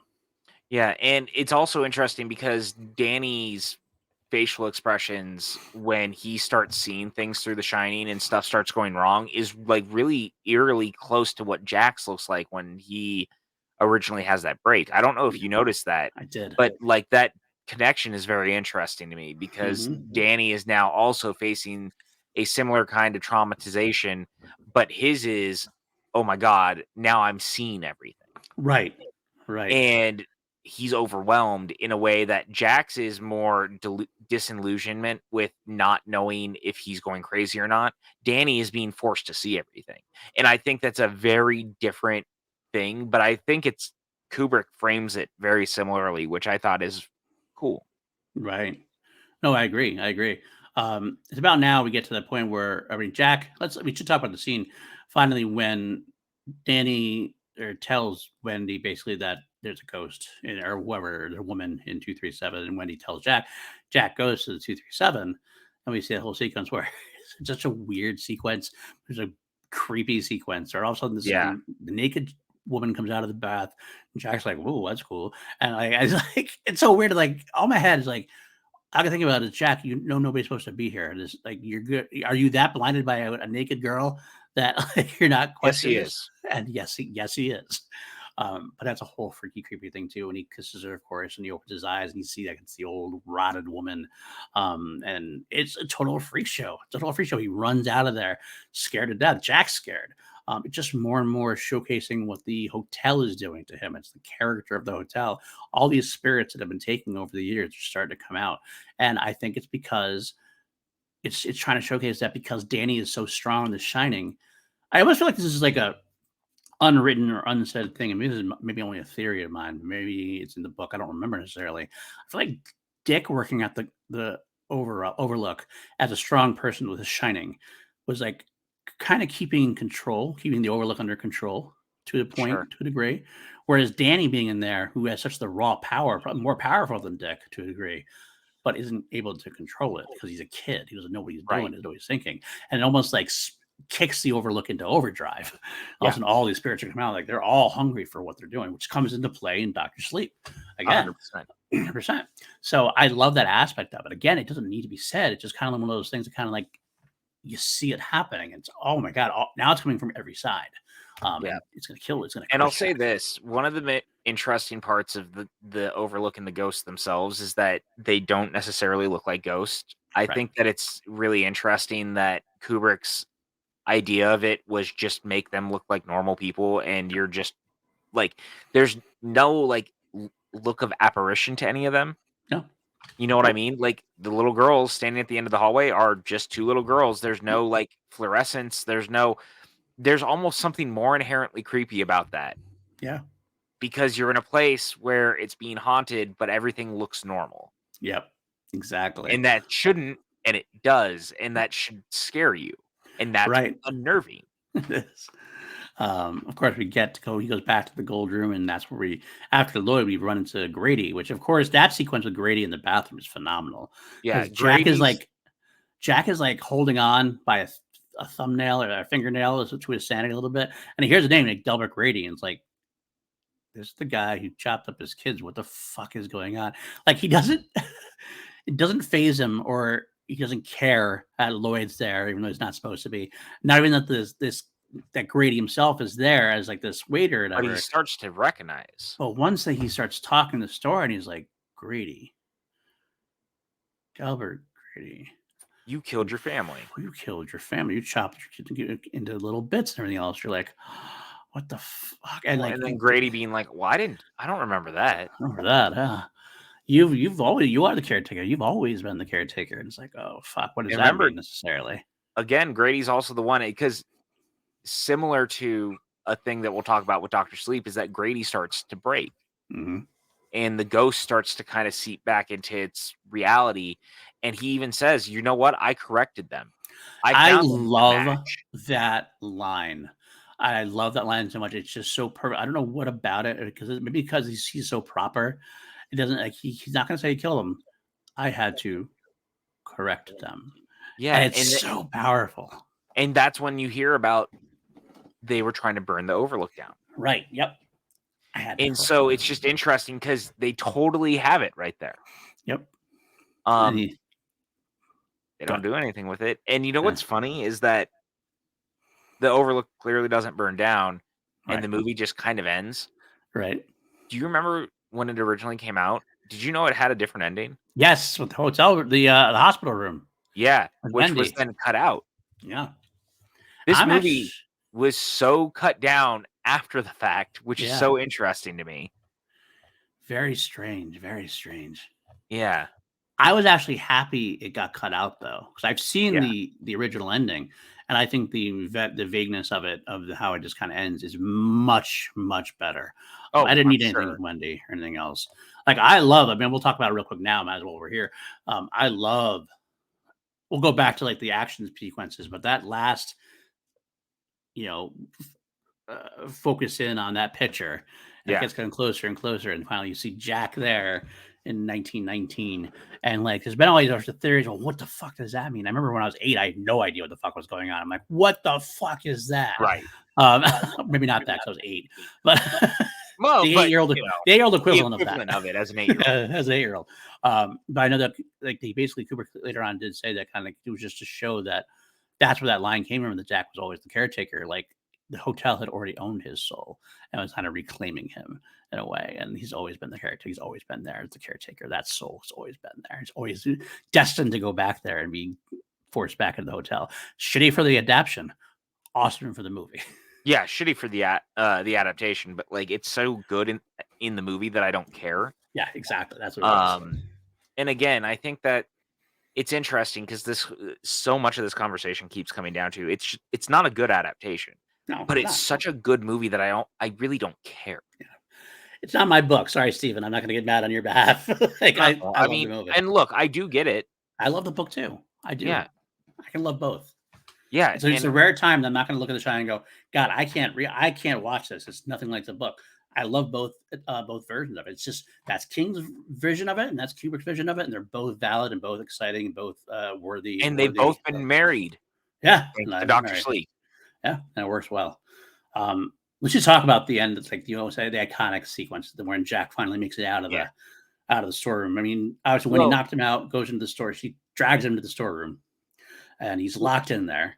And then he gets the idea. I love the idea where he starts trying to like fake his way out. Like, Wendy, I think you hurt me real bad. And then yeah. he realizes not coming out. But then Wendy, he's like, well, I think you got some things coming to you, Wendy. Go check it out. And you're like, oh shit, what happened? What a great feeling of oppression when Wendy goes down and finds the snowcat like disabled Yeah. and the Well, and we radio's gotta disabled. say too, man, like the sequence leading into this, where it's the scene of her walking up backwards up the Mm. steps with the baseball bat, and Jack being like, "I'm not gonna hurt you. I just want to bash your Bash your brains in." brains in. Yep. And the way that, like, again, it's the way that he portrays it. Like, I'm gonna be honest with you. I don't really feel like Nicholson's acting in this movie. I think Nicholson's the most Nicholson version of himself, other than maybe The Departed. Maybe. Um, there's something about him that's always been off. Yeah. That's why it This was does one of it those well. times. You know what I mean? Yep. Like, this is one of those times where you watch it and you go, I think that might actually be him. That's how it feels. But this whole sequence is so great because it's really tense and it's very also thrilling. Right. The chase through the Overlook is great, and it leads to some really iconic looks and moments of Good Nicholson just shots. totally breaking, and the door sequence Oh again. God. It's iconic for a reason, and poor Wendy, I like, don't, the I more she's don't. going crazy and her being like, I can't get out this window. Right. Do Danny, run, like, get as far away from here as possible. I'm stuck here.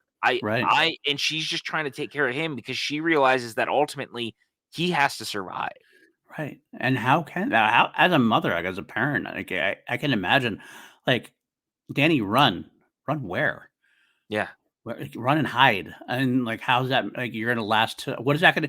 Even like, she's doing anything she can because she's gotta only think like 5 minutes in the future because she can't even think past that. Because like, besides run and hide, what is supposed to just hide forever until Yeah. May, until March, until somebody could, like, what is that? How's that gonna happen? How's it gonna be?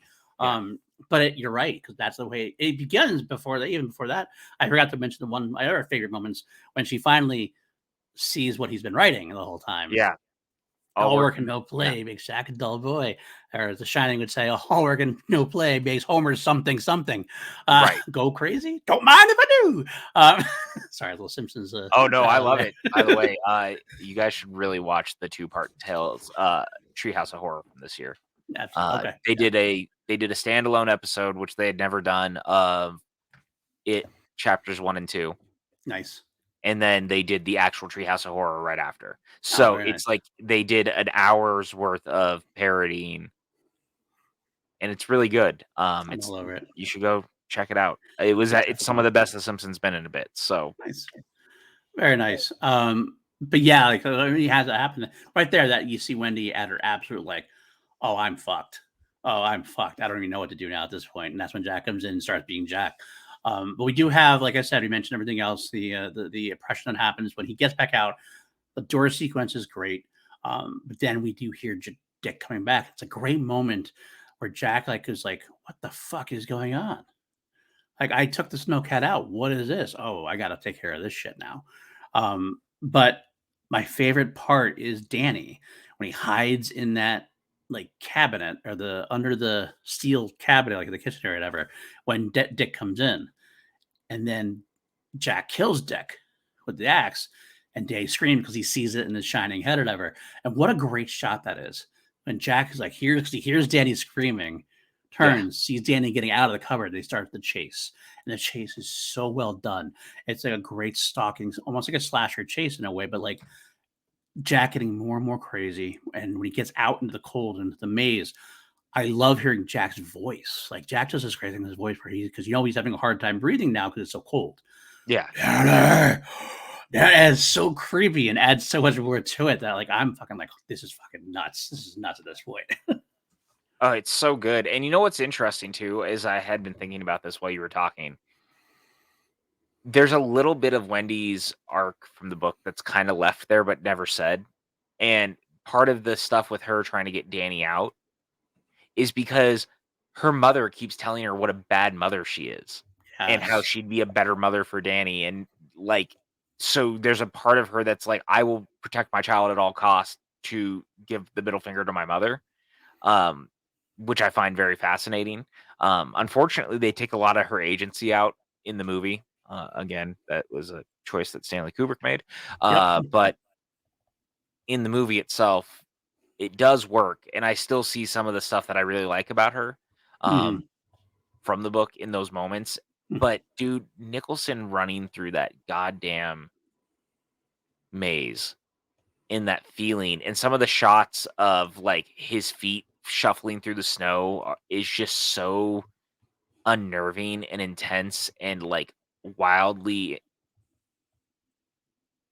It makes my heart beat so hard Yes. watching it. And I gotta say, I thought Ready Player One handled some of this pretty fucking well. Yeah. Spielberg recreating Kubrick in that capacity within the movie was so cool, and I loved this bit in particular because they did show the shots of his feet going back through the snow. Like that to me is some of the most iconic. That like shuffling sound that it's making. Because again, to your point, like the sound design in this movie is so interesting and so standout. And there's some of that just Kubrick is a master at what he did. I don't have to necessarily like everything that he did to also be like, actually, the dude was really good at what he did. Yes. And this I movie in particular does that. absolutely, man. Absolutely. I love the fact that the ending there. Like we mentioned, the ending, of course, as always, and I'm glad that it does not go back to the hospital. We don't need to go back to the hospital, but it ends where it should, in the Overlook, because the Overlook, at the end of the day, the Overlook, even though Danny and Wendy survive, the Overlook is the clear winner of the situation in a way. Oh yeah.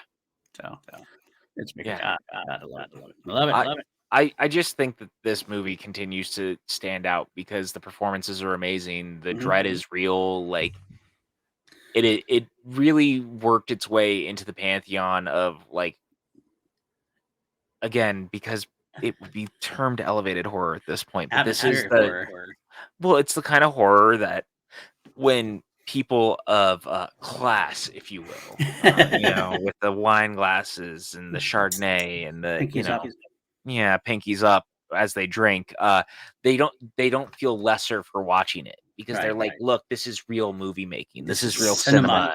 Yeah, this is cinema. Even though Friday the 13th is as much cinema as Mhm. The Shining is. Like that's just the truth of the matter. Unfortunately, not everyone understands that. Right. But there's an air of that of it breaking into the mainstream in a way that Alien did Oh yeah. or Psycho did. Mhm. Like and again, I don't really get the aversion to horror, and I'm gonna stomp this into the fucking ground the longer we do this podcast. But like, cinema was kind of built by horror, so it's so weird to me that we've retroactively been like, but also fuck you. Like, Right. what are we doing? Like, movies really flourished because of horror. Like, Mhm. Universal built an entire empire out of making monster movies. Mhm. They made other shit, don't get me wrong, but Of it was course. the monster movies that, like, made them popular, I or mean, what about they were the original franchises. right, and what about Nosferatu? Like, that's Yeah. arguably one of the most important silent films ever made. Y'all are Yeah. just gonna act like horror doesn't matter, and now that we have to, like look, I love X and I love Pearl, Me too. Yeah. and they've been hyped up as some sort of elevated horror when X is no more than just another slasher film, and It that's really not a is. bad thing. It's a newfangled Texas Chainsaw Massacre. It really is. Right. Just like House of a Thousand Corpses was 20 years Mhm. ago, right? Mhm. Same thing. Like Barbarian. Another type of thing. Barbarian. It's hell of a bit horror. It's just another monster movie. It's just made in a unique and fun way. That's all It's there is. also not like, and I like this movie a lot, don't get me wrong. It's like not hugely different from Don't Breathe, which Uh-huh. is less than a decade old. Mhm. Yeah. There's a very similar vibe, if you will. Mhm. Um, you could definitely double feature those movies and it would feel in line. That might happen on Class Action at some point. Just saying. He actually had I mentioned mean, that. I believe it. Yeah. It's just interesting to me because ultimately, like, this movie crossed over in a way that not all horror does, Right. but it took time because, again, this movie was kind of written off when it came out, which Yep. is also fucking par of the course for some of this stuff. Yeah. Like, this movie was nominated for a Razzie for director Mm-hmm.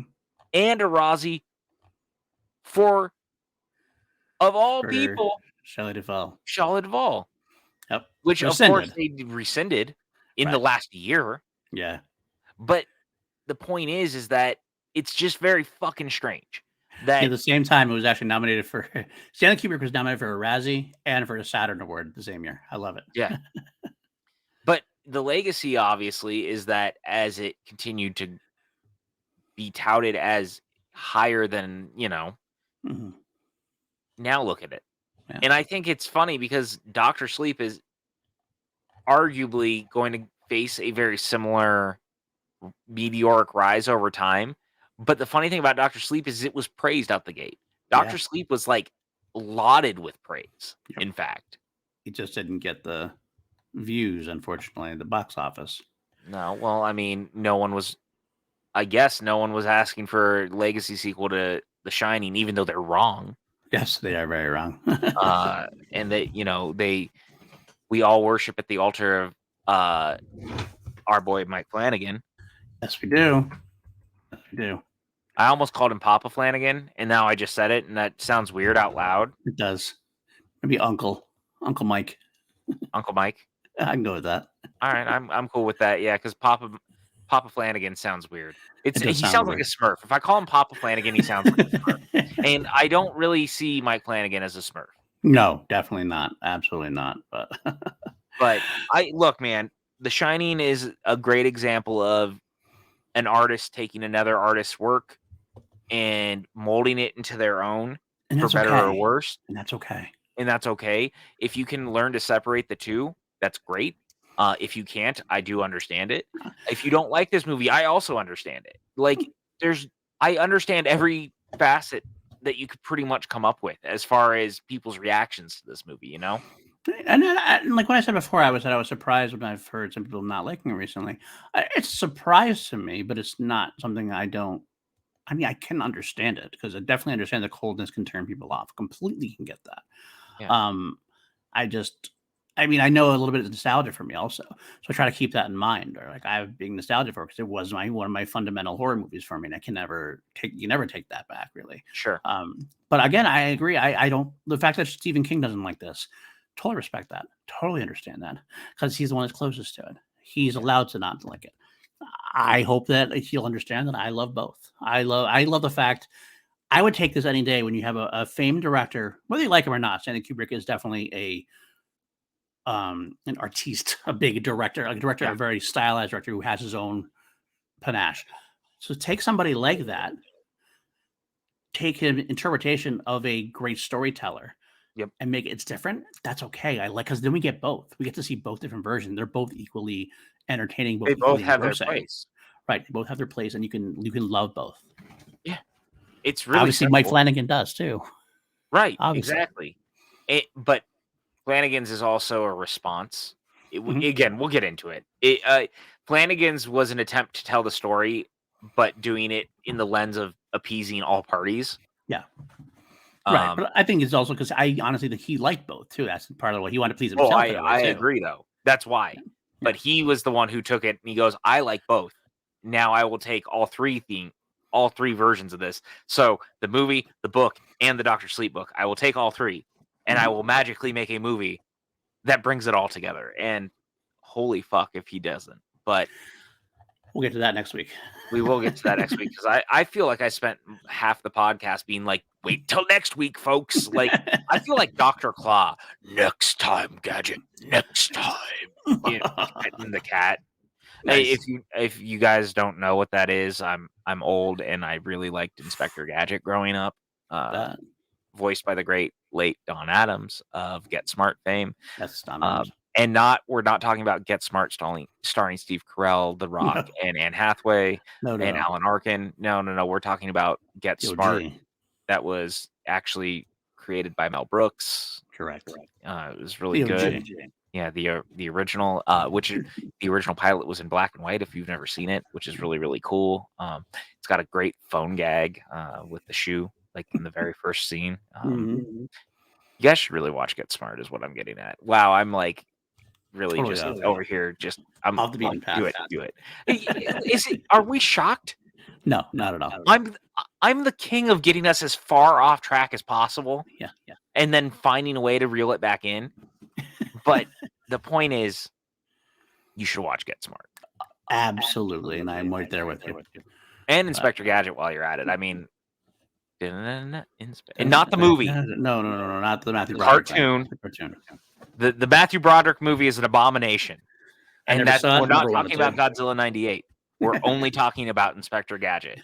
You know what I would love to do on here, by the way, speaking of Godzilla. The Godzilla franchise. Yeah. Oh, we would have one listener for life, because I know I mentioned to you my bio brothers. I just discovered my biological brother a couple years ago, and he is obsessed with Godzilla the way I am obsessed with Star Wars. And he's making me watch a lot of the I watched Godzilla 54 for the first time.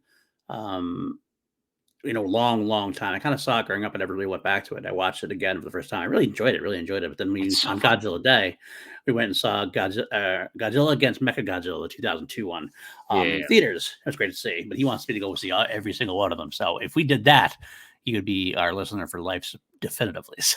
Yeah, because I'm just saying, there's like a lot of those movies. Number one, and then I can actually get to the 98 one and be like, well, at least Roland Emmerich tried.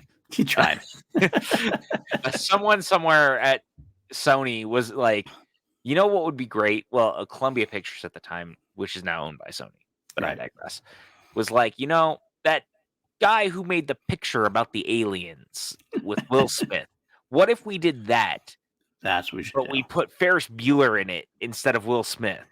And instead of Jeff Goldblum, we're going to get Hank Azaria. And we're going to put a big fucking lizard in the middle of New York. But we're going to totally change the design. Because it's just a big fucking lizard. No one cares about the rest of it. Just put a big fucking lizard in the middle of New York. And Matthew Broderick will fight the big fucking lizard. Oh, and we'll put Jean Reno in it too, because he's French. And we like the French. Of course. That is how that pitch meeting went. I am convinced. They were like, get the dudes who did the space movie with Will Smith.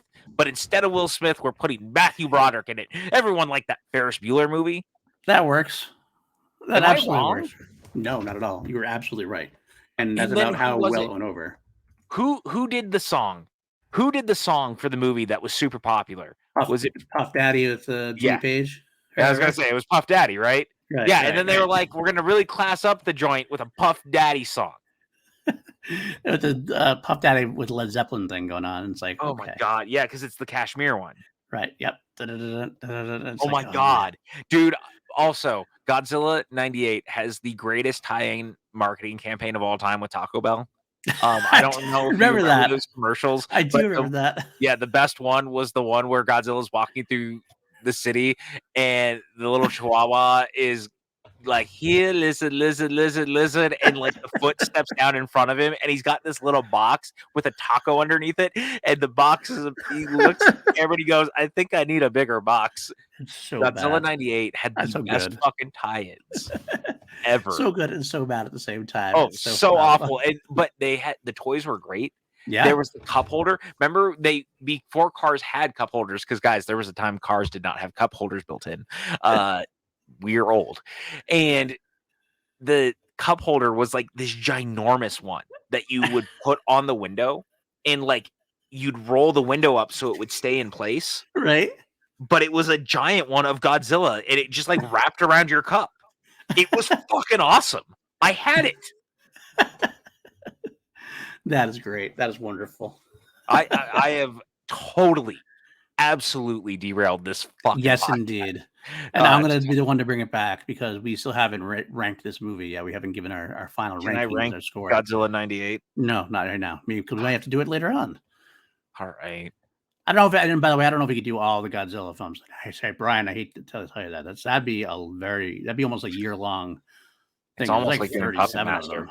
I'd be like, fucking, might be able to do like the most recent ones. Like, sorry, we could start with Godzilla '98 and like go forward. Maybe the American versions, maybe go from there, maybe, but we'll see. Let's talk about this one though. We always go from 1 to 11 on PLD projects. So where do you put The Shining? So the Puff Daddy song in this Is movie. not in this movie. Oh fuck, we're not talking about '98 again, No. are we? No, don't want this. You're really trying to get me back on track. Okay, all I right, am. all right. So I think overall, when it comes to this movie, I think it's really fun, in a really tense way, but it's not like feel good fun. It's more just like fun watching a master at filmmaking do their thing and do it well. This is my favorite Kubrick by quite a fucking margin outside of probably Doctor Strangelove. Right. Again, I'm not like Kubrick's biggest fan. I'm not gonna lie to you guys. It just is what it is. Like his movies don't always work for me, but this one does. I think it's a little long at times. I think that the pacing still could have been figured out, and I mean that goes to show like how many times did he make cuts to it before it finally hit home video? Like they over time they cut like 27 minutes out of the movie from release until home video. Right. And an uncut version of this movie has never been released on home video, as far as I am aware, No, unless I'm aware there's a of that. bootleg out there. Which And I'm there sure very there well is. could be. Yeah. So for the performances, for the movie itself, I'm going to give it an 8.5. It's not a perfect movie by any stretch of the imagination to me. I do have a hard time getting past some of the changes. I have a problem getting past some of the pacing, but it's still so fucking well made at the end of the day that I have a hard time being harsh on it, like harsher than that. I even feel like I'm going too low, to be honest, in some capacity, because I almost feel like I'm gonna get like eaten alive for saying it that way. Honestly, you know what? I'll give it a 9. Okay. I'll move it up to a 9. I just think that the pacing is still a little weird for myself, and there are parts of it where I just have a hard time separating it overall. And I think that's always going to be the biggest thing for me at the end of the day. But I do think this is one of the better Stephen King movies, which is almost fucking ironic saying that out loud because it's really nothing like the book in some ways. It's one of the best Stephen King inspired source material movies. Yes, not adaptations, but source material. Yes. Yeah, it is. It is one of the best movies based on a work by Stephen King, while also being arguably one of the worst actual adaptations based on the work by Stephen King. Yes, impressive. I love how you say that, and I agree with you. I'm right there. I mean, I got to tell you, you know what I feel about this movie. You know, when I say it's a fundamental horror movie for me, it's hard for me not to say it's a perfect 11. And I think I'm probably actually going to keep it there because even as time has progressed and I look at things as critically as I can, and I hear your thoughts and I hear other people's thoughts, I do recognize, sure, there's a coldness to it. Sure. There's some pacing for it, but to me, quite honestly, even with all that, I feel like it isn't a detriment to it as much as it is a reinforcement of what Kubrick wants. And I think it works for what Kubrick wants. And so I have to take that back into consideration. So I think the lowest I would ever give is a 10.5, but I can't give it a 10.5 and say I'm being honest with myself. I still think it's a near perfect movie, and I would discredit myself if I had to give it anything less than 11 because that's how fundamental it is for me. I think I respect it, man. I'm not going to give you shit for it. I'm sure that there's people out there who will. I'm sure there will. But there's very little for me that's wrong with it. I like it on every level. I got completely sucked in when I watched it again. And I've watched it a billion times. It's just it's a tonally perfectly made movie. Whether you like it or not, completely different story. I totally get someone not liking the tone, not liking the oppressiveness feeling, and not liking the coldness of it and the isolation feeling. Get that. Why you want to watch the movie? I dug it. I vibe with it. So no, I respect the shit out of that. There we go. So there we are. We're at that 11 or 9.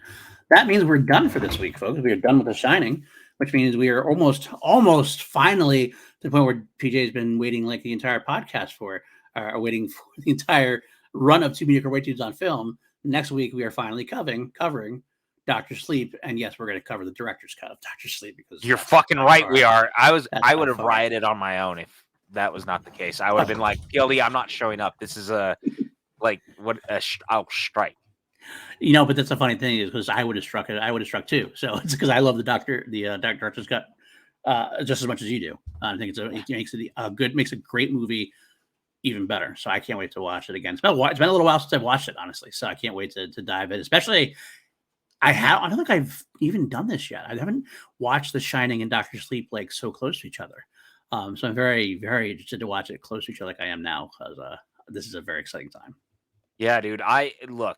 I'll talk about it a bunch next week, obviously. But the truth of the matter is that this movie like speaks to me in a very specific way, and I don't really know how to explain it, but I am fucking thrilled that we're covering it. This is a movie that a couple years ago, like right during the middle of the pandemic, and we were stuck inside and we were doing watch alongs on PJCN. This was my birthday movie of choice. We did it on my birthday. We streamed this movie doing a watch along. That Flanagan actually like retweeted and like was like, "Thank you guys for doing this." Like it was super cool, and he like wished me a happy birthday. Like this movie lives in my DNA, and I will die for this movie. It is. I fucking love this movie. We will talk about it all next week, but I'm almost hitting the pinnacle of what I want to talk about on this show way too early. That's fair. All right, guys. Well, I want to really shout out, I mentioned it before, patreon.com/PLD Products. You can join us there, of course. We do have a great Facebook group. We have a great hangouts. Everyone's always got to hang out on Fridays. A bunch of us talked about a whole lot of shit. It was a lot of fun. Brandy, one of our great patrons, made like it was hot rum or was it butter rum? I don't know. It was a hot rum based drink, and it was looking phenomenal. I wish I'm gonna have to make it myself now. A lot of fun we have. Posted it in the chat, huh? She did. She did post it in the I'll have chat. to It go was back a lot of fun. A lot of fun. But that's only one of the things we do. We try to do some extra content. We haven't done as well. I'll be honest. Like we haven't done as well. We want to do some more Halloween sequels. We want to talk about Doctor Who. We still haven't had our show where we talk about the great Doctor Who episode that just happened, but that's got to happen at some point, for sure. Sorry, guys. Life and shit. It does. That's fine. We'll make it work though. But you can join fellow patrons like Danielle Ramirez, like Brandon Buckingham, like Brady Parker, like Jeff Alterman. Happy birthday, by the way, to Jeff Alterman. Recently turned 30. What a great guy he is. John Lestrina, Kelly W. Great people all. And the rest of you as well. I could not do this without you. I appreciate you helping keep the lights on. We appreciate you. We love you. And yeah, so do that. And also, of course, you're seeing this now. You're seeing us now on YouTube as well as on Spotify and all your podcasts. You can see PJ flipping you off now. So for the audio listeners, PJ flipping you off. That's what he does. It's out of love, just showing that we're on camera now. We're on camera. You know, fuck the establishment. We're here to stay. When we did our Halloween ends, it was our first one we did on camera for YouTube, and then of course we took time off. So it's kind of this is the second one we actually done on camera. It'll be on camera from now on as well, so you get both the visual and the audio. And we got that on YouTube. We got Class Action on YouTube, which you love. This is a great show we do on there. We also do Crown Jewels, where I talk about Queen. That's going well as well. You have some really great hosts on that action one, by the way. The call to action. Class Action. Class Action. Thank you. Sorry. That's all right. Yeah, Maddie Gunner, and you and this guy. From time to time, he's pretty good. Yeah. Occasionally, there's a JC guy maybe in there sometimes, but no. As far as I'm aware, JC is still hammered somewhere. Gotcha, somewhere, and that's somewhere. But I like the other guys on there. It's a good show. Good people over there at that Class Action. There you go. Well, you can find me at Plunge on Twitter for now. Might be going to other social medias depending on how things go. We were just looking at Mastodon before the show began. We want to spread our wings a little bit, make sure we're all in connection with each other. Depending on how things go down with everything, who knows? Hey, Elon, get your shit together. This is not a parody account. That's a timely reference, but get your shit together because I really like Twitter and I've been on there way too long to want to go to any other social media network. So fucking relax. Do shit the correct way, you man child. Where can the folks find you, PJ? Twitter, Instagram, PJ_Campbell, Mastodon, PJ_Campbell. I went over there and I staked a claim just in case. Because I really don't know what's going on. I don't know where this is all headed, but it's a lot. You guys can also find me here. talking movies with that guy right next to me. You can also go over to the You've Never Seen It podcast over on Flick and Reel. I got to be over there and guest hosted an episode with Allison Salamoni about the Evil Dead trilogy that I had a shit ton of fun recording. I mean, if you haven't heard enough of my voice, and some of you probably have, you're like, please shut the fuck up. Well, there's another 2 hours for you over there if you want to go hear me wax poetic about Sam Raimi and Bruce Campbell and how Evil Dead 2 should have gotten Oscars. But I digress. That's what I'm doing from now on, man. Like, Nice. That's what I do. It's not bad. I should toss out there again that by the time you're hearing this, I don't know if it will air it or not, but I did record a segment with Dan Bettenhausen on the Fancasted 4 podcast where we are given a director and we have to recast or give a cast for the Fantastic Four and pitch a movie.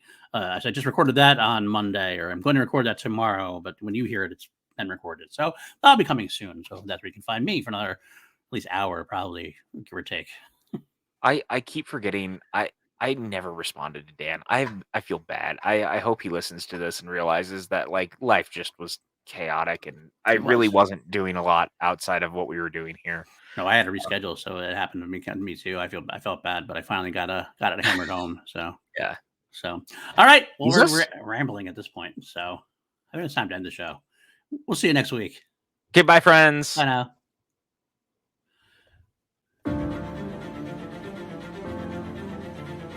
Fuck you, Jarvie. PLD PJ Campbell. 2 mediocre white dudes on film. Because frankly, we know you don't have enough of that in your life. So we're here to give you more. And without further ado, here are